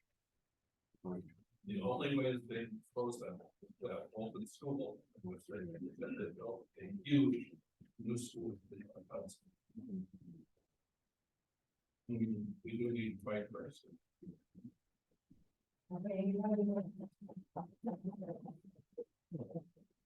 I just want to agree with what that lack of transparency is concerning with this. This town council is on work. This isn't the first time. I learned about this on Sunday for the next SORAD. We should have been proactively notified. We weren't. At the beginning of your presentation, you heard about how the windows were pushed, you push right out, walls are cracked. We've got a lot of problems. Apparently, none of those problems will affect fire department. So they affect this one. No, we've already fixed all that. They're all set. What I've heard, you have a major issue. What I've heard today are, we have challenges. Guess what? Life's hard. We all have challenges. It comes across as very, it doesn't come across as very rational, but All right. He was up first and then you didn't speak, I'm sorry. Go ahead. I just wanted to take a moment because when I'm part of these discussions, I never hear any comparison with other local jurisdictions. So I'm going to provide one for you tonight to think about. Our neighbors to the northeast, town of Garfield, almost exactly the same population as the town of St. Joseph, almost to the mile, the exact same mileage of roads. They have zero death. Zero. To Jim's point, it is possible to run a town without varying its population in a $10 million perpetual loan. Just keep that in mind. All right. Yeah, I just wanted to make a comment as well as ask a question. And my comment is I think that the bitter pill that we're swallowing right now is because it's just been on top of a huge assessment where our taxes have been raised, at least for us, over $2,500. And so now we're being asked to spend an additional, and $500 a year may not seem like a lot, but if you look around this town hall, there are a lot of retirees in this neighborhood that are living on fixed incomes that can't continue to sustain increased taxes or additional proposals such as this. And then a question that I have is if we were, and I understand the business sense in if we try to do this again in a few years, that it's just going to cost us that much more. That's just business, common sense. But a question that I have is how often, and I asked this about the fire department as well, how often is the building actually occupied versus how long, versus when it is not occupied? And if we are to build a new town hall, can it be used for anything else besides like the voting purposes or any of those types of things where possibly we could be generating some revenue from the use of the building versus just having it sit empty half the time? Well, I'll answer a couple of things for that. First of all, we did rent out this building prior to COVID. And once COVID hit, we shut it down, primarily because of the mandates given to us by the state in cleaning. And the cost of that was so exorbitant, because back then, when COVID hit us, we could not even find people to clean this place. So we, like all municipalities, shut down our buildings. And it's maintained that shutdown. We've opened it up to the 4-H. Beyond that, we maintained the shutdown primarily because we realized we have far less damage to the building, far less broken furniture, etc., by not just renting it out to whoever. So that has changed. This is not an increase of $500 on your taxes. This is an increase of $3 per 100,000. That's what it is. Okay. And I know that those of you who are How many $100,000 houses are there in this area? well, that's how we say that to you. So if you have a $500,000 house, it would be $15. And that's the point in time, right? Then why can't you use the Well, money, it's not gonna the change. $3,000 a Right, year? well, to raise plants? Oh, No, back you up. We take out a level, as you stated, a level payment loan. So it is the same every year. It does not change. So that's what it is, it's $15 per 500,000. It is $30 per 1 million, that is the cost of this. And there was somebody I thought that came up over here, I did not, anyone else want to speak? I feel like the question hasn't been answered, so we're not going to be able to use the building for anything else? That's up to the board whether they want to rent out that building again, or this one. I mean, as I stated to you, the board has made a policy not to rent this building out for a couple of reasons, for the cleaning issues that we incurred, for the damage to furniture that we incurred and curtains and walls. So right now, we're only renting it out to the 4-H group, and we're allowing the sheriff's department to use it. This year, they used it about 4 or 5 times already. So again, what's the ratio of how often the Oh, building is that's right. occupied versus? You have that, and I apologize, I'm sorry about that. There's approximately 7 meetings a month that take place here during business days for all of our committees, and sometimes it's more depending on how often the board meets. The fire department is using it 2 to 4 days a month right now in this room when they can get it. Our problem being is that we also have, the sheriff's department also uses it during the day at times for staging. We've had some issues in the town where they had to stage a variety of personnel here in order to do raids or whatever. We also have meetings that take place here between developers and our engineering firm and our zoning administrator. Those take place during the day, and I would say that happens once or twice a week. Between people and them, so it is used very often, and the clerk is in the office 3 to 4 days a week as it is all day long, so those are here all the time. The fire department, you'll see people over there all the time working, as Zach said, they're doing reports or whatever, so it is used more than you think, and when it comes to elections, we have to have early voting at least 2 weeks prior and 3 weeks for federal. And we need the building for a week after the election, depending on what mandates are from the state. Anyone else wish to speak? Otherwise, we'll go to the meeting. I'm sorry. So I'm newer to the area. Why was there no communication? That's what I'm confused with. Where is communication? And why didn't we? And It wasn't even on the website. No. Your website. this came up through board meetings and ARPA committee meetings prior to that in 22. It was noticed on all those, and if you're asking why they didn't send a newsletter, it just never came up, and we're kind of.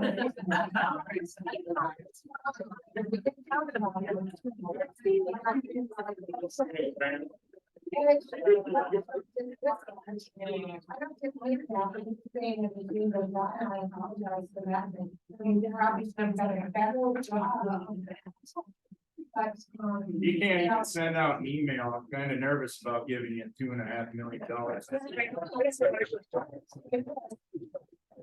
You can't do that to the people in the town that are similar to allow that. Okay, anyone else want to have that haven't spoken yet? Okay, Bob. I'm asking that because some of you already had a chance to speak, and I would like to get to those who have not. Okay, I'm Bob Harvey, I'm public works sheriff. I've done roads in this town for 33 years. We borrowed $7,150,000 in 19 to our roads. We've done 30 streets and avenues, and we still have money left in the pot for that. The fire department, you listen to what Zach said, they're tripping over the hoses out there. They can move some of that stuff into this building. We need this building over here. We expect this town to grow double.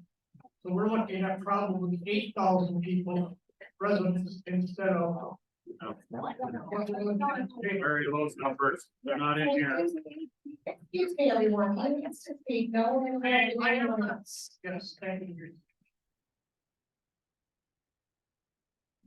The next time we borrow money is going to be after the 10 years that we paid off the 7.15 billion. So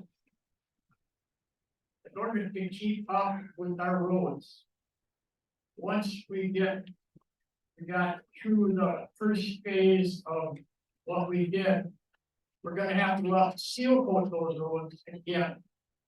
In 5 to 7 years. We're gonna have more roads. I make a list of what has to be done in the next go around. There's some gravel roads out there, people are saying, we want to live on a blacktop road. Well, guess what?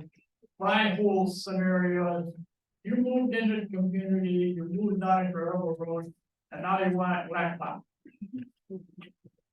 Open up your pocketbooks. But I'm retired, I'm 80 years old. 3% or $3 on $100,000 valuation is not gonna hurt my pocketbook. We need this new town hall over there, the fire department needs to move into this part of the building, so they have access to what they need to do.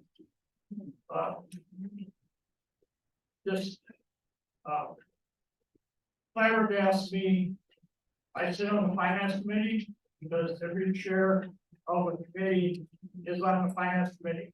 I do not see anybody that's sitting in this audience come and sit at our finance committee meetings. I don't see anybody sitting at our public works meetings. Nobody gives a damn until all of a sudden, oh, we want to build something new. And what's the cost gonna be in 5 years? Your cost is gonna go up. So just stop to think about. If, you know, you got a $700,000 house. 21 bucks. Is that gonna kill you? Yeah. I never made $20 an hour in my whole freaking life. And people today are making $35, $40, $50 an hour. So, well, they can afford it. I can't.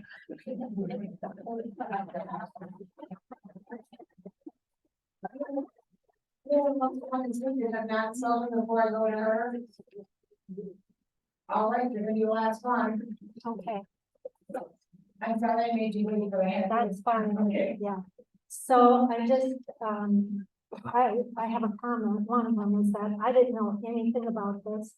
It's not that I don't check the town website. I know you have a new website. Hopefully it will be easier to navigate and to get at the agenda and the minutes, because the old one was horrible.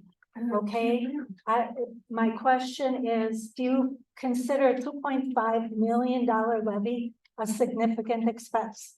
And this is for the board members. Oh, it's not a 2.2 million levy. 2.5, whatever it is, $2 million. It's not the levy. The levy is. Okay. 100. Our taxes are gonna go up, right? Your taxes are gonna go up approximately 109,000. That's the difference. Right. From So last year. I just to want a this yes year. or no. Is it going up a significant amount or not? No, You don't- 109,000. No, you don't think that $2 million in a budget is a significant amount of money?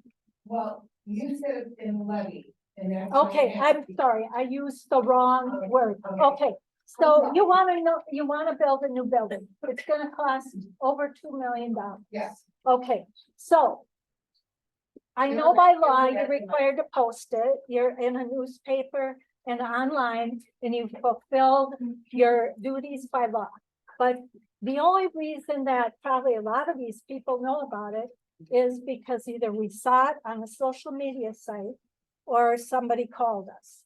And yes, you're not required to notify us, and you didn't have to even send out a newsletter, but you could have sent out or done a USPS, put one in everybody's mailbox, a letter that said, we're considering this. These are our meetings to talk about it. Maybe you would have gotten some, constructive input, and you wouldn't have a room full of people here that are upset. And you say it's only this, and the school district says it's only going, your taxes are only going up $5, and then they're only going up 15 here. And then somebody else wants more, and you keep raising, not you, but our lovely tax assessor in the state of Wisconsin requires whatever, 100% of value. Yeah. So at any rate, the point is that some of us live on a fixed income. And a little here, a little there, $3 here, $10 there, $20 there. At some point, we can't afford to live in our houses anymore. And what we've worked our whole lives for, we can't afford anymore because we need this and we need that and we need this, okay? I have to live within my income and you guys should too. Okay, so I just wanted to verify on that question. With the proposed budget levy, the difference is part of the payment for the loan, the rest of the payment for the loan is coming out of the general property taxes and the revenues that we get from the state. So the entire tax paying, or the entire debt payment for the loan would be approximately 300,000, like 296. We're only levying 109 of that approximately, so that's what the levy on this sheet is, and that's why it's only $3 per 100,000. So anyone else who's not spoken, that wants to speak, is ready to get ready to go to the meeting. Yeah, fair? So the one thing I think is that you have a levy, which is the amount of money you have in property taxes that go, they're just direct funds. It's like, okay, so we have parks, roads, things like that. And then you have debt. And I think what everyone has is major concerns about debt. And the reason that a lot of towns use debt as a tool, just as any business on the planet uses, debt is a tool. Others can speak to how debt's a tool. Anyone who's ever worked in an industry where they work in finance can say that. The important thing to understand is because Wisconsin has extremely stringent levy limit laws. And if you bring down that levy ever, bringing it back up is near impossible. Everyone on this town board has at least attended a few Wisconsin Council Association meetings. The number one thing we hear is we don't have the money to upkeep things. We don't have money to avoid not using debt. There are outliers. I can't say that there aren't. But I would say that the majority of towns use debt as a tool, as we've heard, 1.7%, 1.4% interest rates.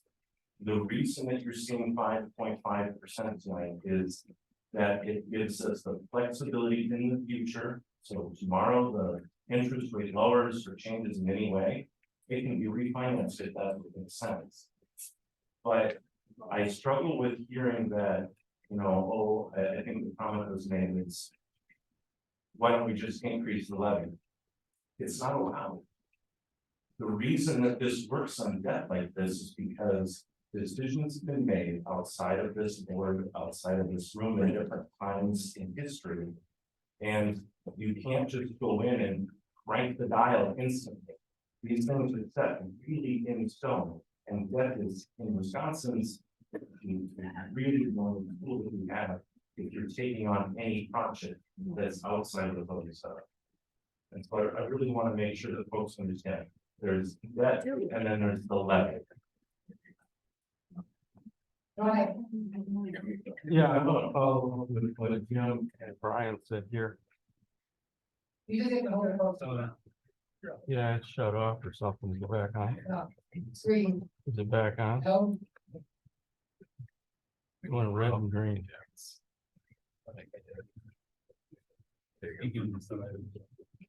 Okay, let me try that again.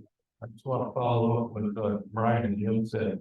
And if you look at this yellow piece of paper you got here, unless I'm reading it wrong, says the property tax levy next year would be $2,191,682. And then you down to the debt service, which would be $1,266,778. That leaves $924,904 for actual operating money. I mean, over half the money is going to debt service. Anyone else wish to speak? Not up for the microphone. No, he's first. No, you, he was speaking over here, but I said you were first. I was simply gonna ask, if we got to, this issue being known to the public, to the community, did you guys hold any meetings behind closed doors? No. Okay, so you had meetings on this topic that public could attend. Yes. Enough said. All right. right,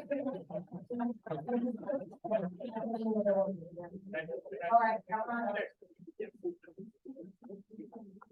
Fire department was started back in 1970.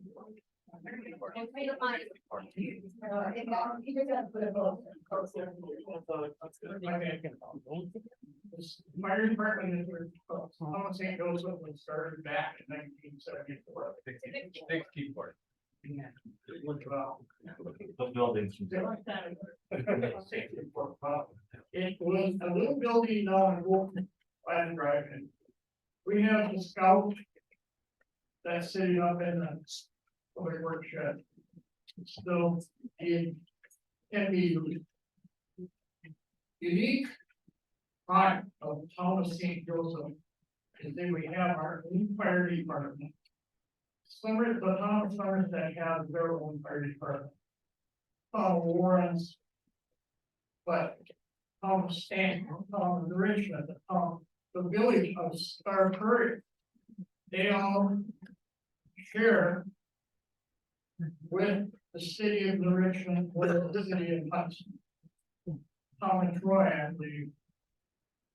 Not in the fire department. No, they share also. Oh, they don't share either. Tom and Troy is either. Burwell or. Hudson. So we have the uniqueness of having our fire department and college and forward. We have our own police fire. Some of the other municipalities don't have. Thank you. You're gonna come up, Joe. Okay, we beat it to death, and we go ahead and vote. Yes. Yeah. Was brought up at 1.266. That was brought up by the other gentleman. That number is higher than what it needs to be. Is that correct? That is correct. That is correct based on an estimate. I can't speak when this is published. There's a publication requirement. The attorney here and also the town clerk to speak to the timing aspect, but the town is required to post the notice of the meeting along with the preliminary budget. It couldn't have been known at that time what the final debt payment was, so again, it was an estimate included, a reasonable estimate. Subsequent to that, as I mentioned, polls were received, they come back, we have one that finding and maybe acted on. And the number is actually the one that's seeing up there. So that's basically the gross amount of debt service net of the other dollars that are being applied from the budget. So the number is less than what's shown. It's $1,607,010 versus $1,056,778. Good. So the notice of the special meeting of the electors is hereby given on this paper. It would be scheduled the event immediately following the completion of the public hearing. There are 4 questions on here for consideration by the electors, and how this works is this. We will take each question individually, whether you want to make a motion or not, and then whether you're going to read it by ballot or hand. So the first question, I don't know if anyone wants to make a motion regarding that. Does anyone have an appetite for that or not? This is the time. Yes, ma'am? Make a motion for ballots. We're gonna do it by each question. Each question. So the first question has to do with, does anyone want to make a motion for an increase in compensation for the town board of supervisors? I'll make a motion for an increase. You have to say how much. I'll make a motion for an increase in compensation for the town board and those. You want to do a percentage? Sure. You have to have something. 5%. Okay. Can bring up a better percentage? Great. Carolyn Barrett, I'll second John's motion. Okay. Now, the question is, do you want it by show of hands or do you want it by ballot? Show of hands. All right, she said show of hands. All those in favor? State the motion again. The motion is to increase the town board supervisors and chair by 5%. That would not take place until after the next election, doesn't take place immediately. Did I say that right? Yeah. I had to make sure I said that right. So that would happen now. State law requires after the next election. I'm sorry. I can't hear you in the back. The motion was to increase the town board and supervisor salaries by 10%.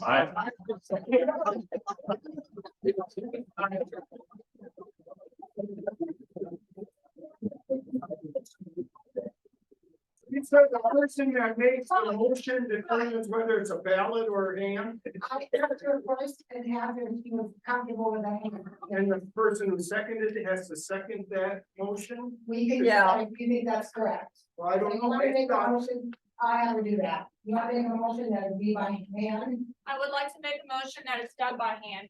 And do you want to second that, Carol? I'll second. Carolyn says yes. So,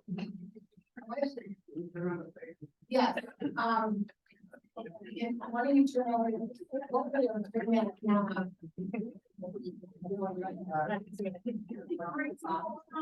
There, Good question. okay, Sorry to interrupt you. When was the last time the town got raised? 4 years ago, I think. Maybe 5. I think 5. Raise the hands. Only the people who live in town and have property here can have their hands raised. And we're going to do all at once, and unfortunately, I'm gonna have the two workers over here come and help. So everybody standing will be counted by the 2 election workers. If you guys want to just count everyone standing, and the clerk will count everyone seated. Let's do it that way. All those in favor say, raise your hand. You can have a seat, you're gonna stand.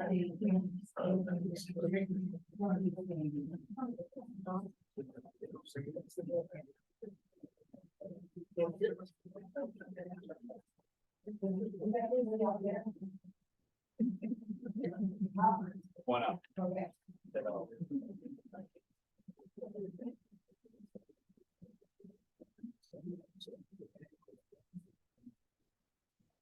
We've got one in the hallway. We've got one in the hallway.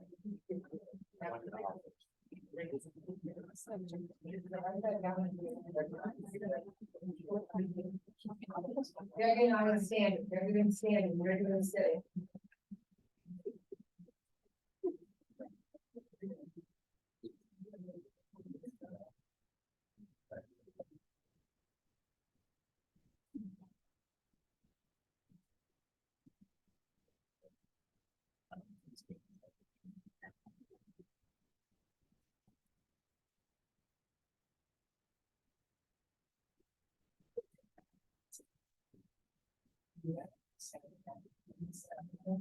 Okay. Are you done in the back yet? And let's see if you can put your hands down. The ones in the back, let's keep yours up yet. I didn't see Jan come out of the corner yet. Oh, you're out. You come out.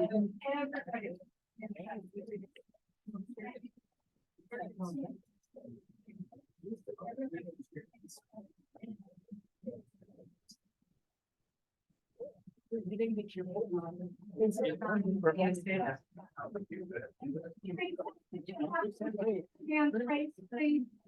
Keep your hands raised in the mouth, not the seated one, never the standing ones. Let's do a ballot.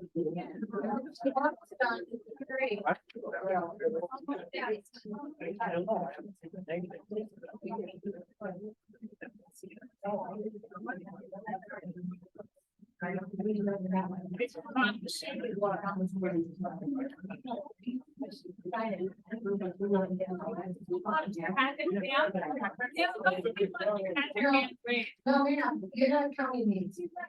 Gary. So these people. They gotta ask them.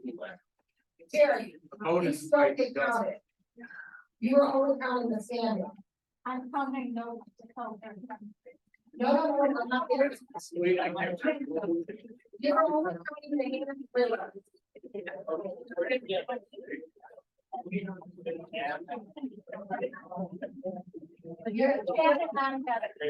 Janet, you have to count the ones that are standing with their hands raised.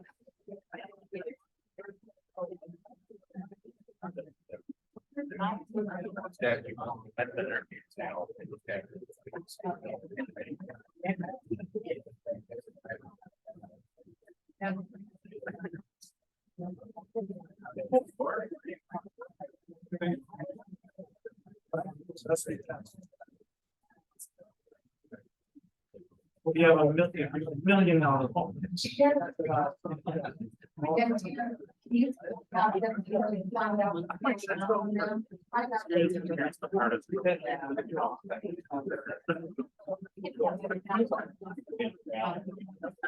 Oh, no, you're fine. I'd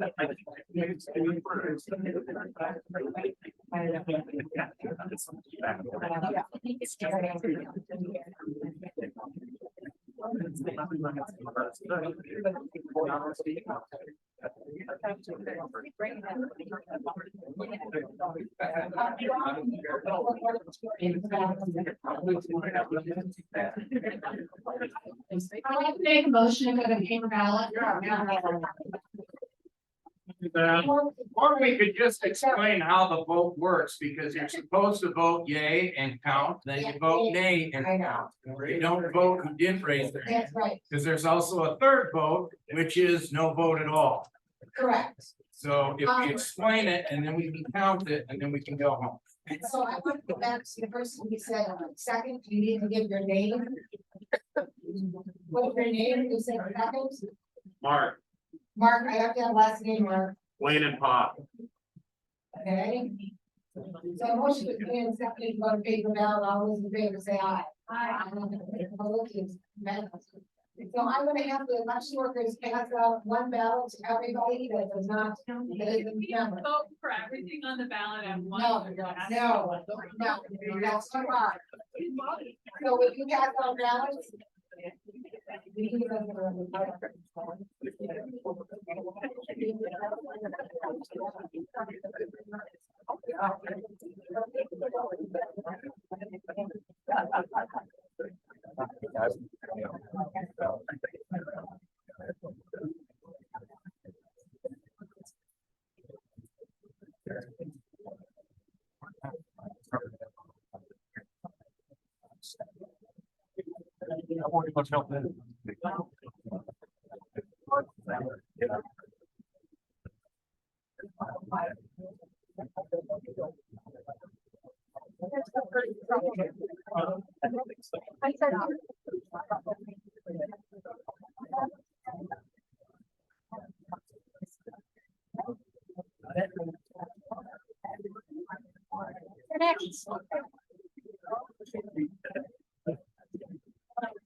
No. That's your. Or no.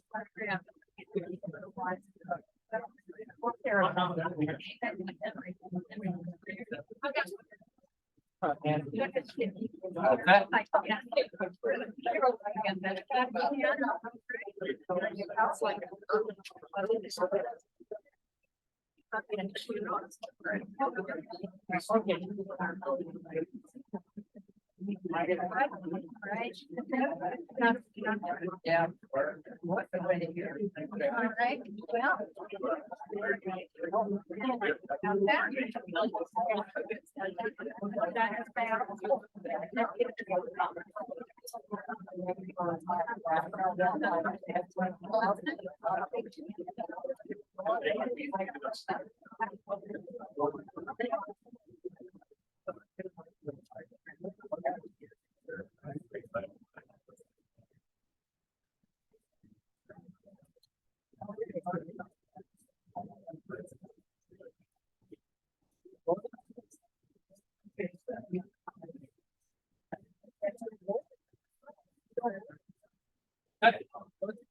I can't vote, I was not to vote. It's involved. Did you?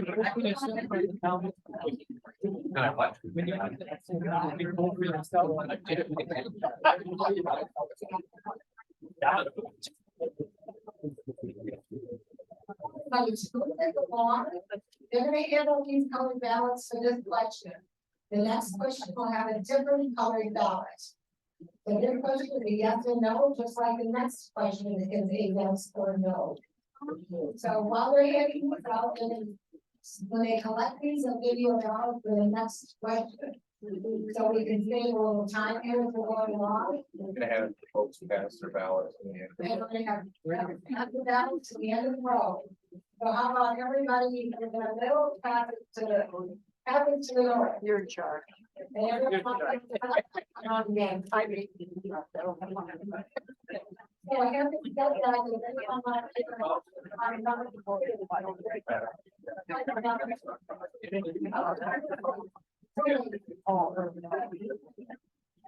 that.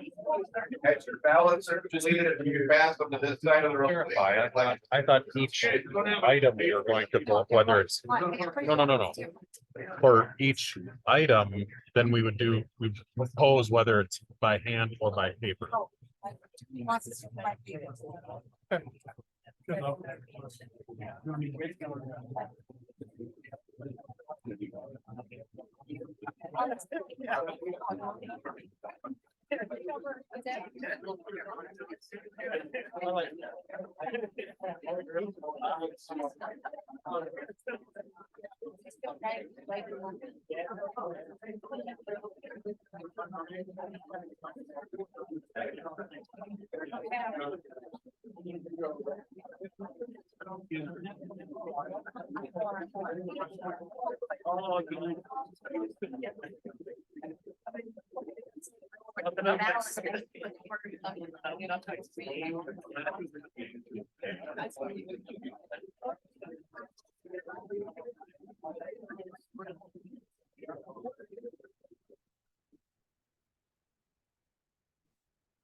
Forward in the bus, that would be helpful.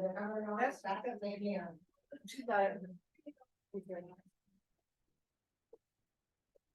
So while they're counting, we will go on to the next question. Anyone else still have a ballot? Raise your hand that you want collected.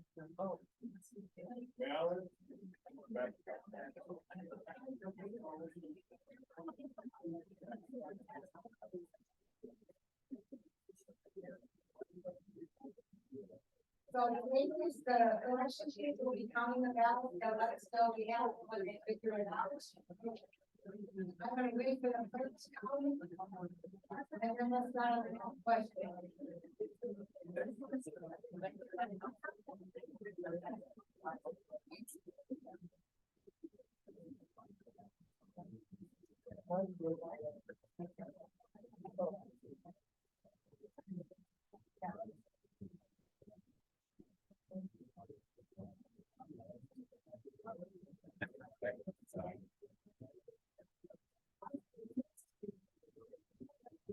So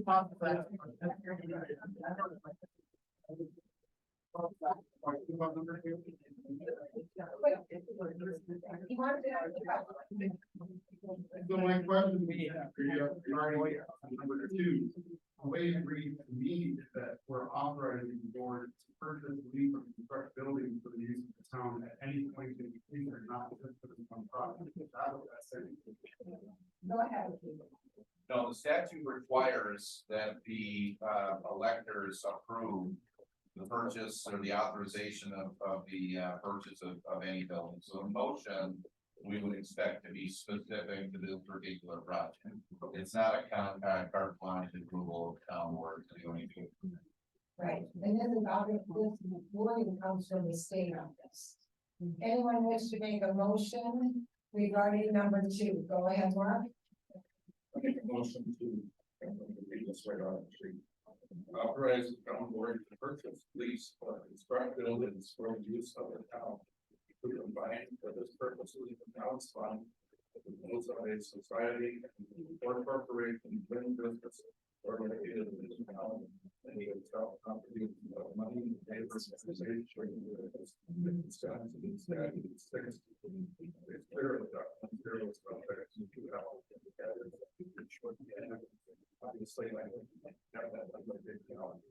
And what is the floor? Let's see if they can go in.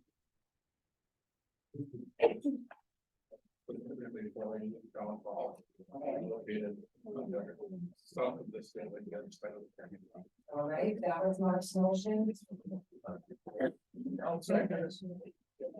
there a second? I'm sorry, who said first? Chris Libby. Chris Libby. Terry Kelly, I need you up here. I know she wants to be in the kitchen, but she needs to come up here.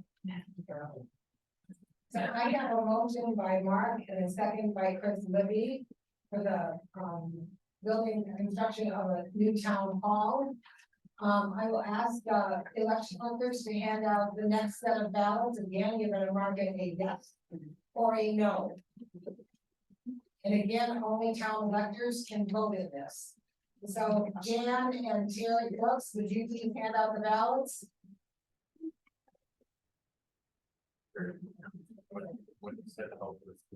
And to be clear, a yes vote is to authorize the project to move forward. A no vote is to reject the project. So Terry and Jan, can you hand out the ballots, please?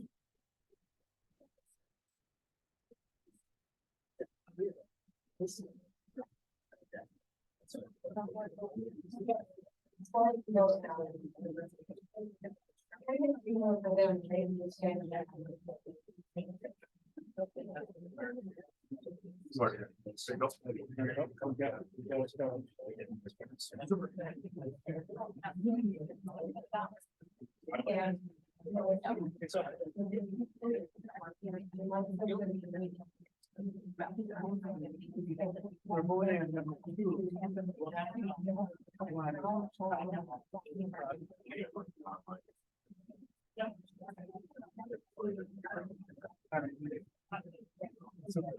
Oh, no, wait.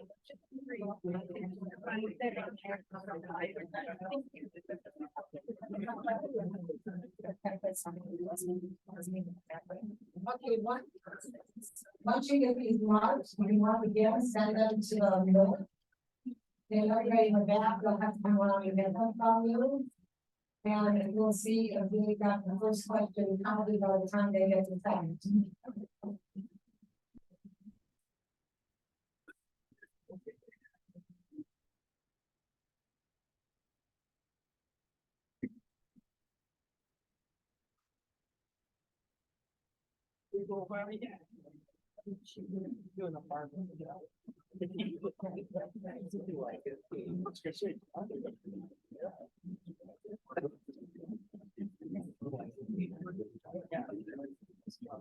I tell you what, you come tomorrow.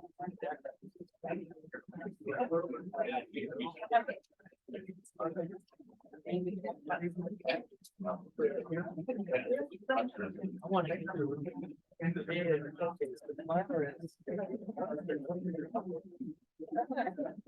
See you.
Oh, really?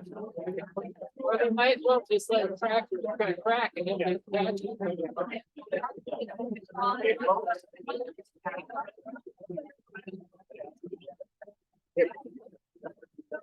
We all just want to make sure if you do have ballots, make sure that they can get access to them. I don't want anyone to miss out. Ballots.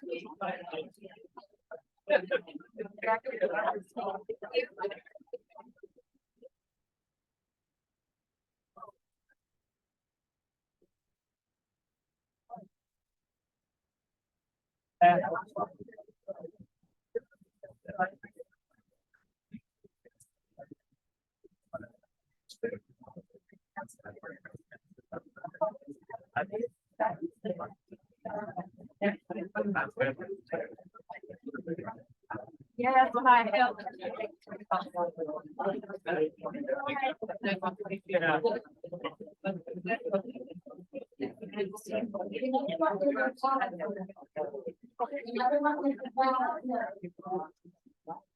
All right. We're gonna let them continue counting, and while they're counting, we will go on to the third question. This is the disposal of property. We do this every single year. It allows the town to sell old, unused, unneeded items. And one of the things that we will be selling this year will be our old tanker truck. Or tender, as the chief calls it.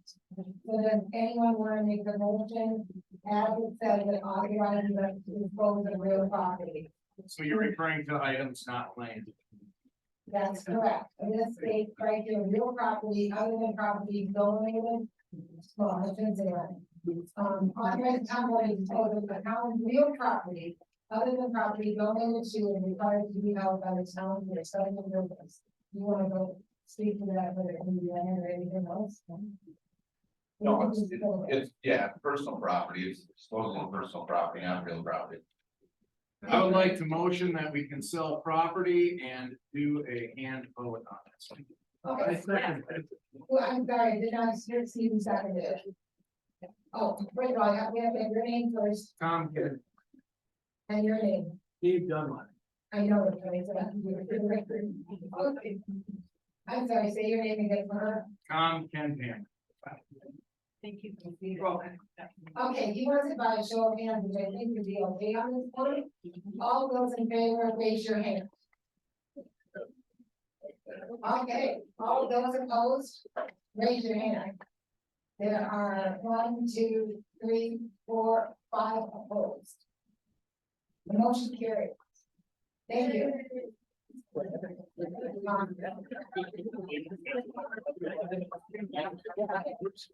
cannot go on to question 4 until tomorrow. But you go to 4 until it's with me or canceled. So I will submit a moment to go over there and see how they're doing, and I'll be right back.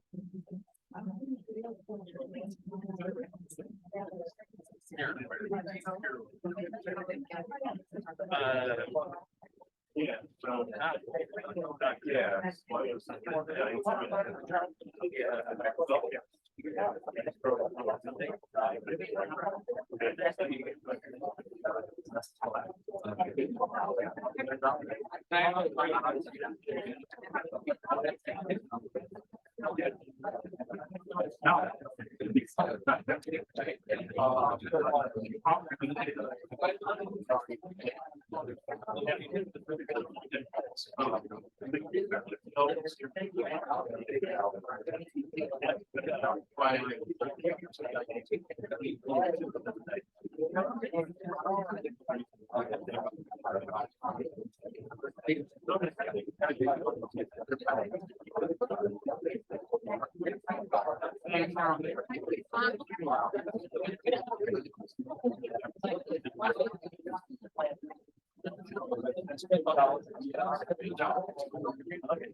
For the town board chair and supervisors.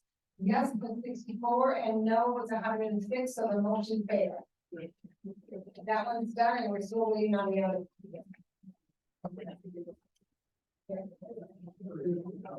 And that number is less than the number of voters signed in, so that's what I'm gonna say.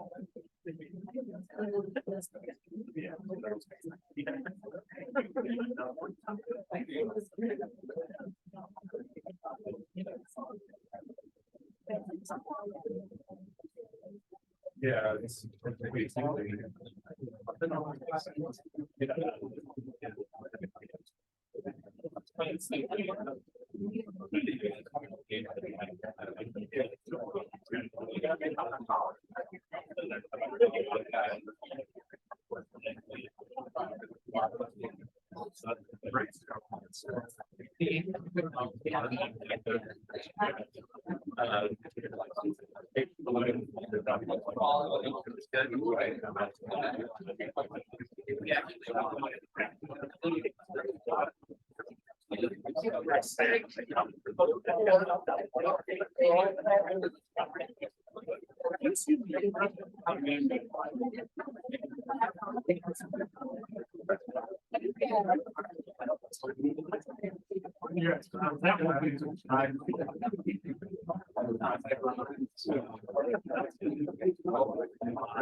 I don't.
One of the things I love about this house is showing their sizes. Are we ready? No's are 86 and yeses are 90.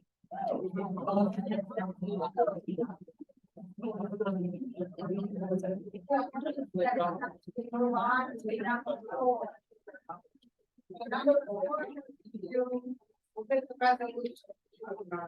So we would like to make a motion on that resolution, and that number is the number that is on the top of your proposed budget. We would like to make that motion. I so moved. This Wendy, so that's resolution 2023.05, Chris? Yes. And you want to state the levy amount, because it is on there. On your number 1. It should go on microphone because it is a motion. Correct. Look at yellow sheet.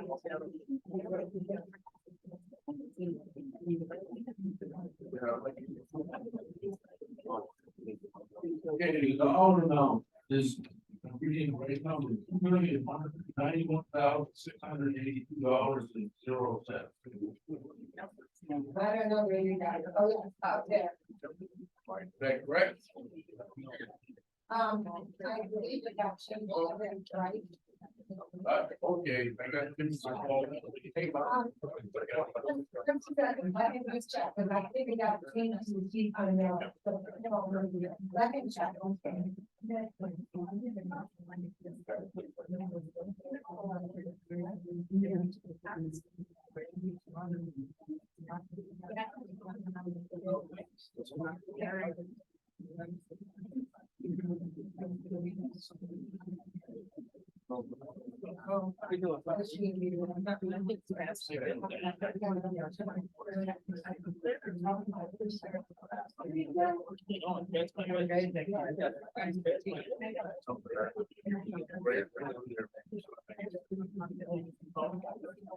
I'm sorry, because of the difference that we said it's not wrong, we have to adjust that. But it's not free to- Yeah, go down.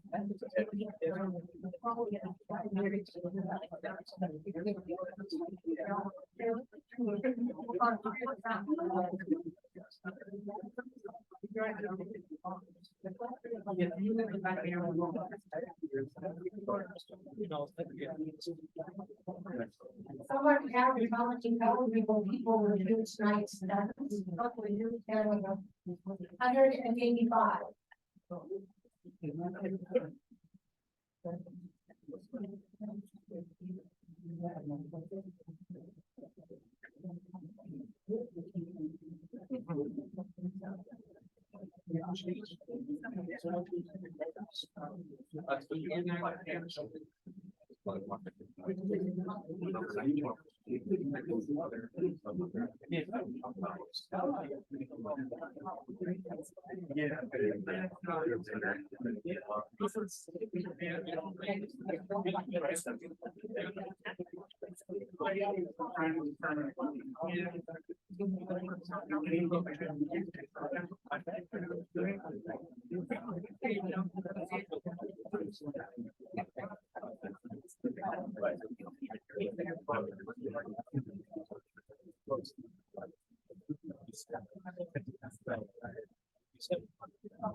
Then if you don't. Someone to say that's the thing. Yeah, that's.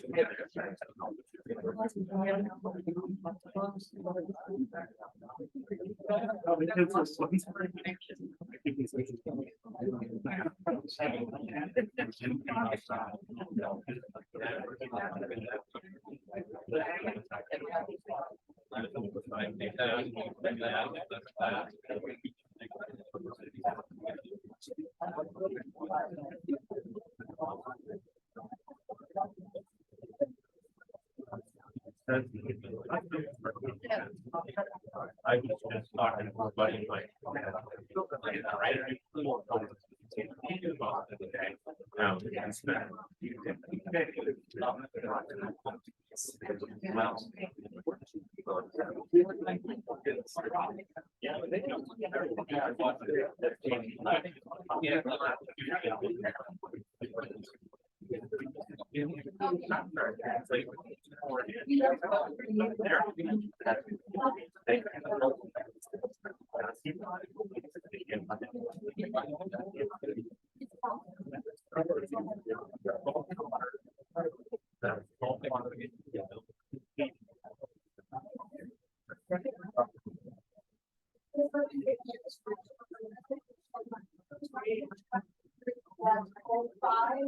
And the amount of the levy will be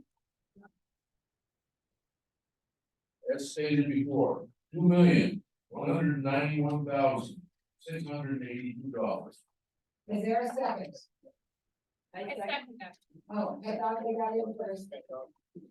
The motion and a second, will the election workers pass out another set of ballots, please?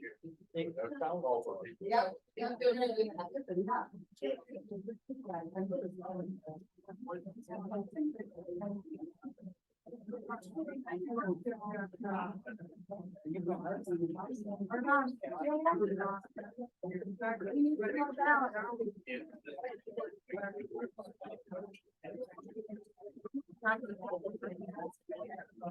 Yep. Oh, what's up?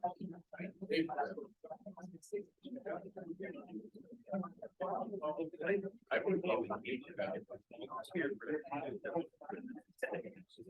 You guys voted? Yes, please. Hey, go. Another one? Yeah, go.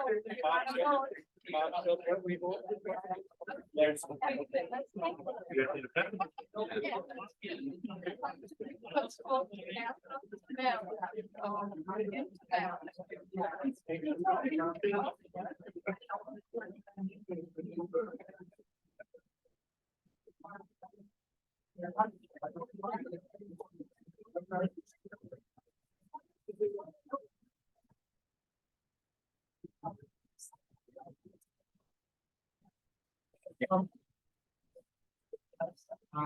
that's still $109,000 is not the entire levy. That's only the levy amount for this loan. The amount of debt service for that loan is around 300,000, but we're paying almost 200 out of our budget. And we only need to levy for 109. That's why the increase in our levy is important. That number that he agreed to say tonight will be adjusted a little bit in our board meeting, but it is pretty close to being right on. Because we're doing interest, but that this levy is 109,000 more than what it's been in the past. And that shows up there on that 1067 as opposed to the 961 left. So that's not the operating budget for the town of St. John's.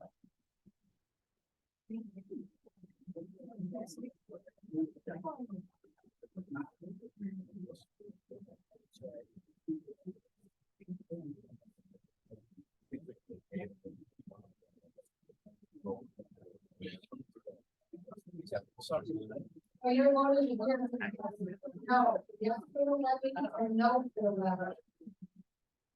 And that is the right motion, except for the dollar amount.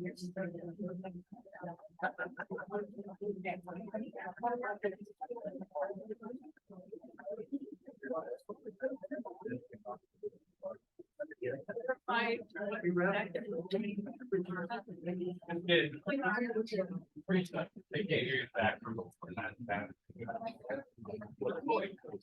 Okay, everybody, yes, for now, or no, that includes the putting the levy in the town.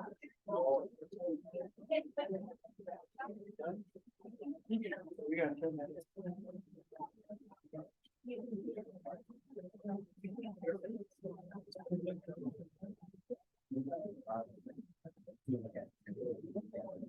Jody. Thanks for being here, Jim.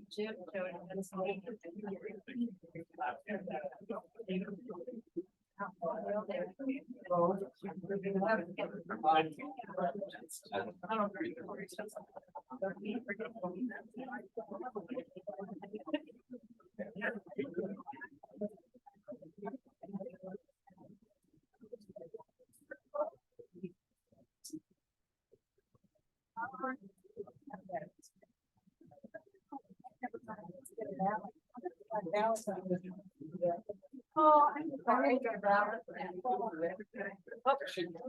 Wait, wait.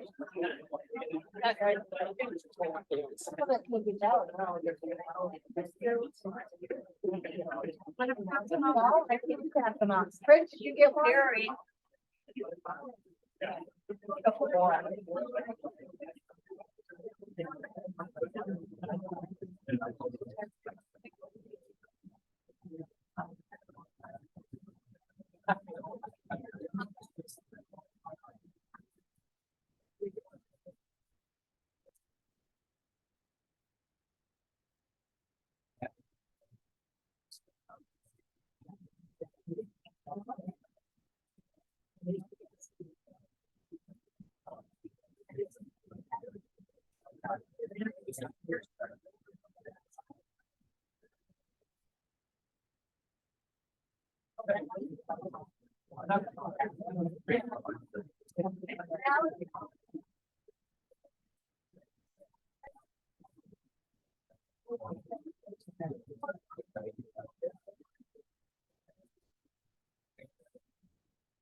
Now get 20 those ballots, we have a bid out for the last vote. They covered them again to make sure they have them correctly. There were 177 votes, no's are 87, yeses are 90, so the votes still carried.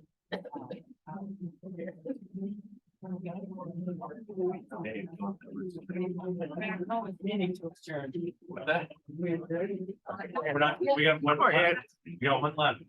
You can go play. swear to you.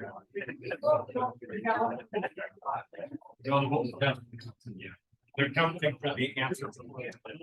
You want your green sheet for number 4, we're waiting on the answer. Oh, okay. Okay. Well. Thank you for coming. Yeah, pleasure. I gotta give this pen back. Sir, is this your phone?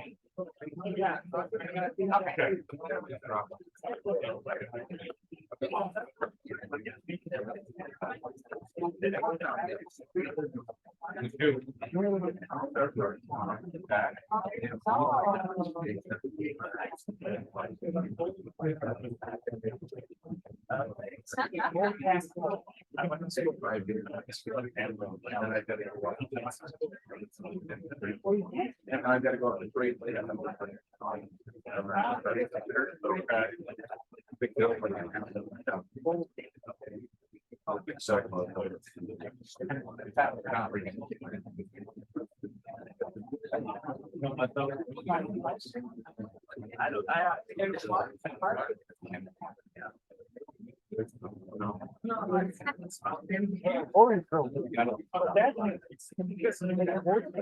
Well, I'm going out. I'm gonna see if I. Hey, Mark.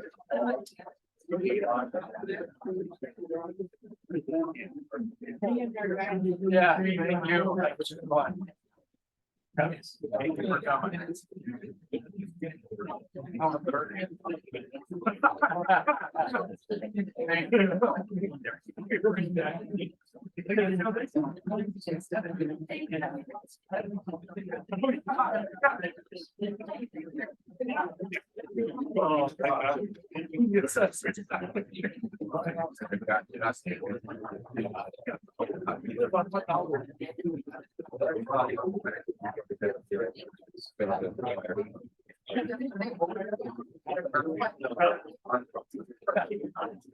So like, it'll be. You're building.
City water.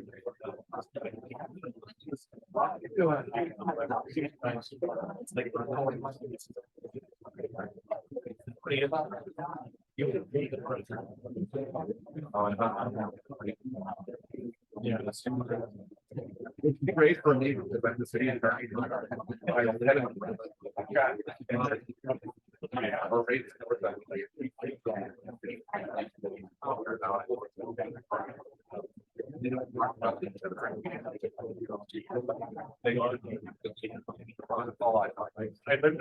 never go to town, never go to town. I was there and down the same show.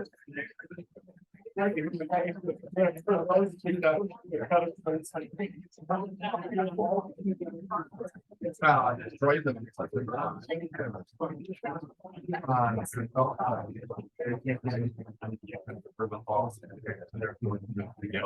And I'm not saying, yeah, that's. So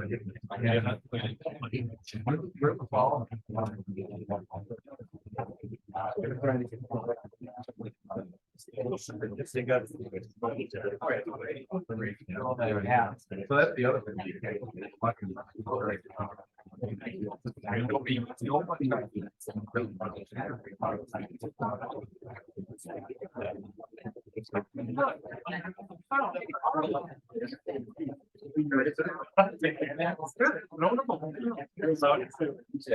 Yeah.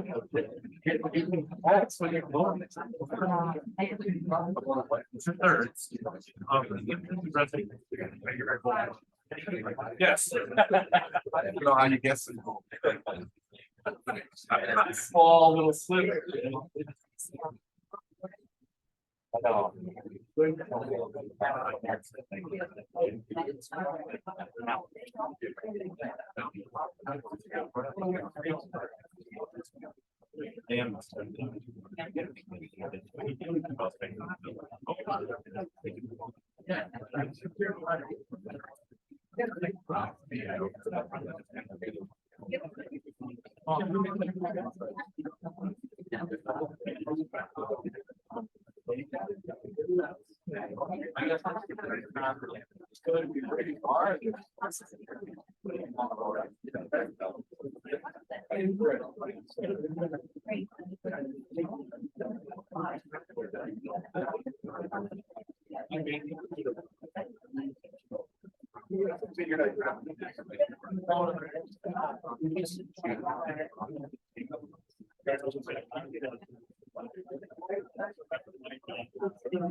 Before I announce this, I know people will leave after this announce, I just want to thank you all for being here. I know on behalf of the board, we appreciate you that you take the time to spend with us tonight. So the answer to the question from Libby, you approve that levy as Marcia. Libby had, in the first motion and second. Yeses were 82 and noes were 64, so that motion carried. Thank you very much, everybody. We appreciate you being here tonight.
Excuse me, sorry.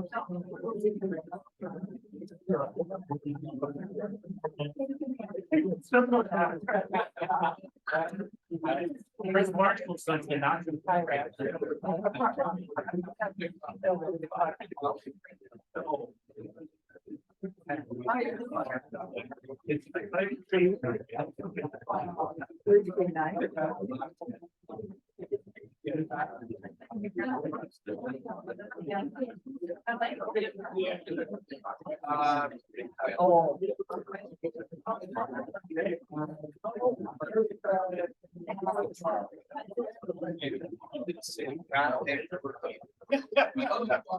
That's the best kind of meeting to see.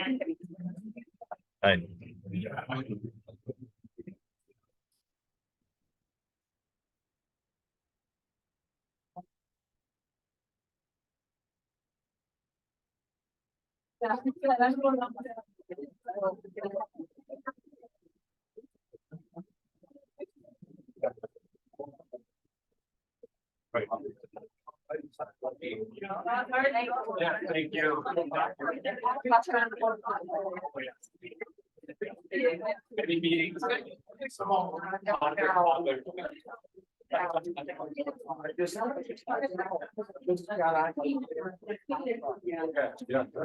I already realized.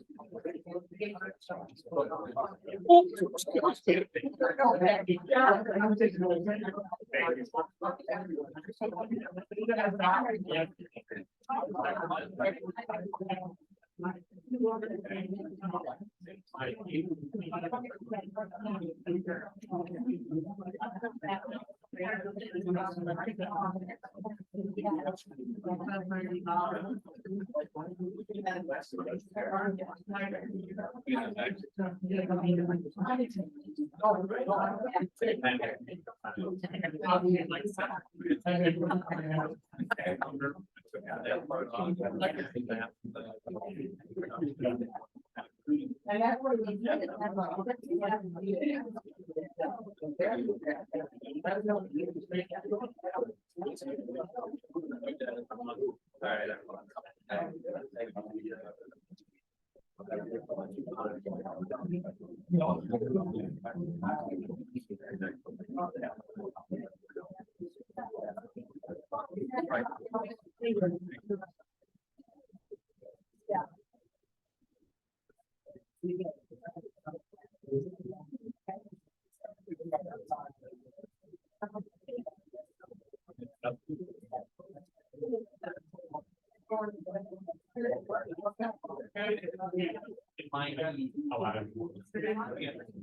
Yeah, that's this wonderful.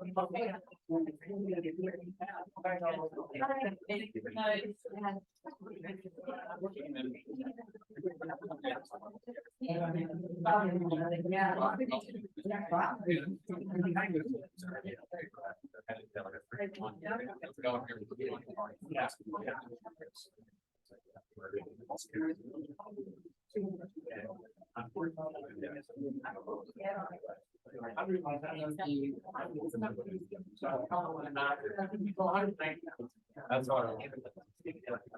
Yeah, I had.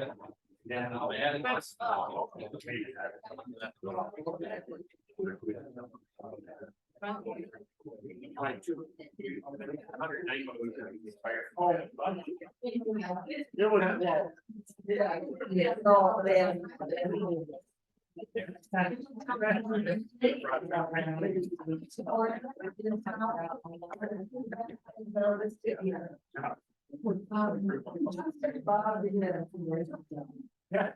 I'm already part of the top $8 in the special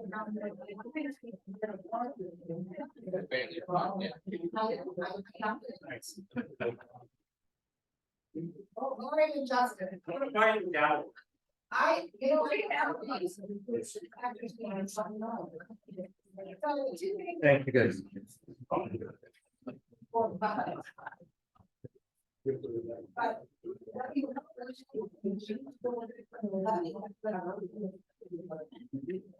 And he can adjust our budget after the fact, so I'm not sure worried about the budget, and we will get a new number on the number.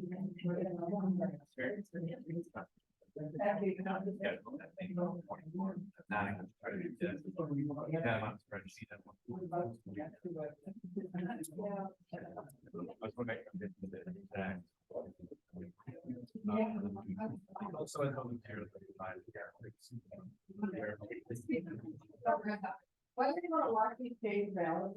Yeah, I looked at her. Sorry to interrupt. That's fine. It was just her. Yeah, we want that. Yeah. You just have to have the right number, Scott. So we approved this. Those budgets. We can amend it later. So we should have that. What did you say? We can approve this budget and amend it later. Why do we have to amend it? Because our debt service is not as high as what it used to be.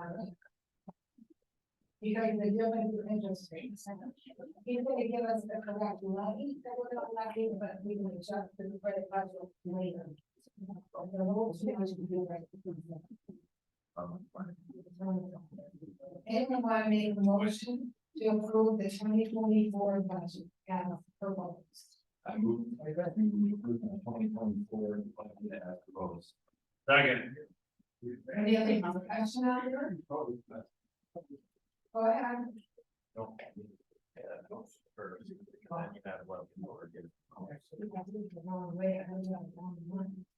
me do this again.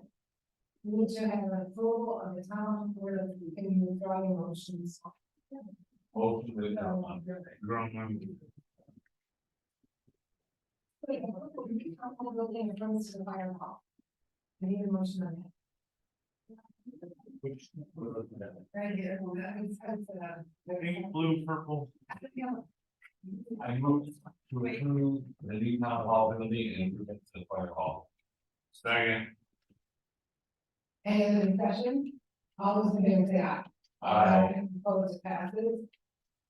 The resolution, you can do that one because we haven't decided on that yet, so we want to make that motion. What? It's really not good. That's freedom.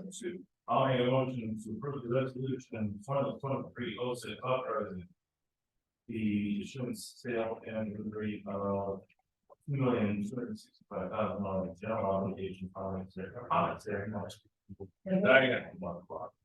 Any other discussion regarding that? She has to do a roll call vote. Nothing Cruz. Aye. Matt Moore. Aye. Lori DeRosa. Aye. Chris Marshall. Aye. Teresa Johnson. Aye. That motion carried. Now I'm waiting for him to levy. Now what? We're waiting for the levy number. So he's doing the actual levy number that we have to do because the one on our worksheet is more money than we have to levy for, but. Interest is less. There's a lot of power in it. This is going down. To everybody's benefit. All right, so debt service. That's expense. She can put it in her levy on the worksheet. Okay. Yeah, do that. $1,067,031.88.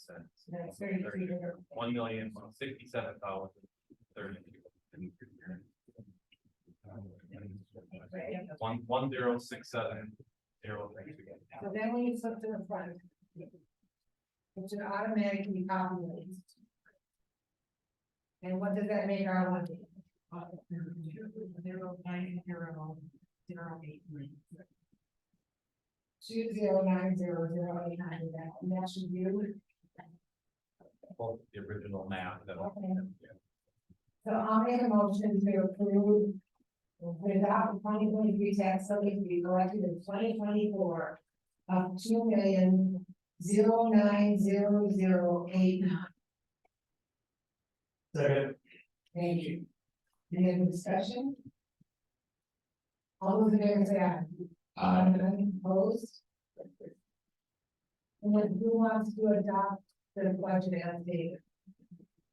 Well, we have to change that, we can't change that, so we have to amend that later, right? Another thing. And see if you do it that way. Well, let's take a motion. Want me to do it? I'll make a motion to approve the 2024 proposed budget. For revenues and expenditures of $5,649,373.25. Second. Any other discussion? All those in favor say aye. Aye. Opposed, it passes. Before we adjourn, we're gonna see you on November 30th. And we're gonna go through the town plans and start talking about specifications. Anyone who has anything you want to say, start writing it down, because we can do it all at that shop meeting. The special meeting trust under the. Okay, So you're talking, this is, has just turned into full blown plan. And we're gonna go talk about specifications. Is that what you're saying? Or any changes. or any changes that are necessary. So November 30th. So you can all take one of the copies off your wall here and take it with you tonight. There's two on the hallway and there's 2, 3 over there. This office has not been fully decided yet because we haven't been to SOS.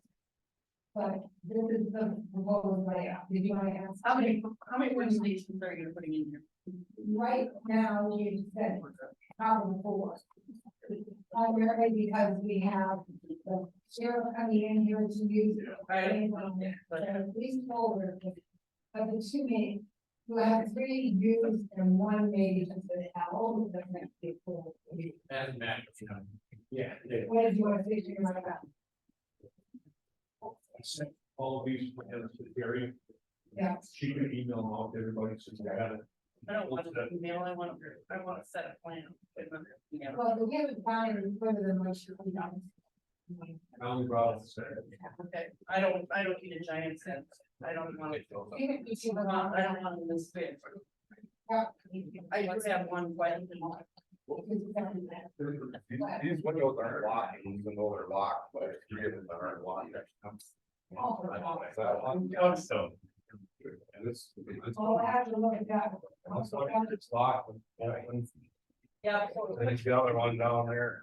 Yeah, you put your flippers up here. If you don't have it, just write it down, they don't touch. We had the flippers up, we pushed in and else. It's still locked. Will not work. Oh, great. We're talking under that. I am, and I'm just gonna ask why he was present at this meeting tonight and. I'm getting this.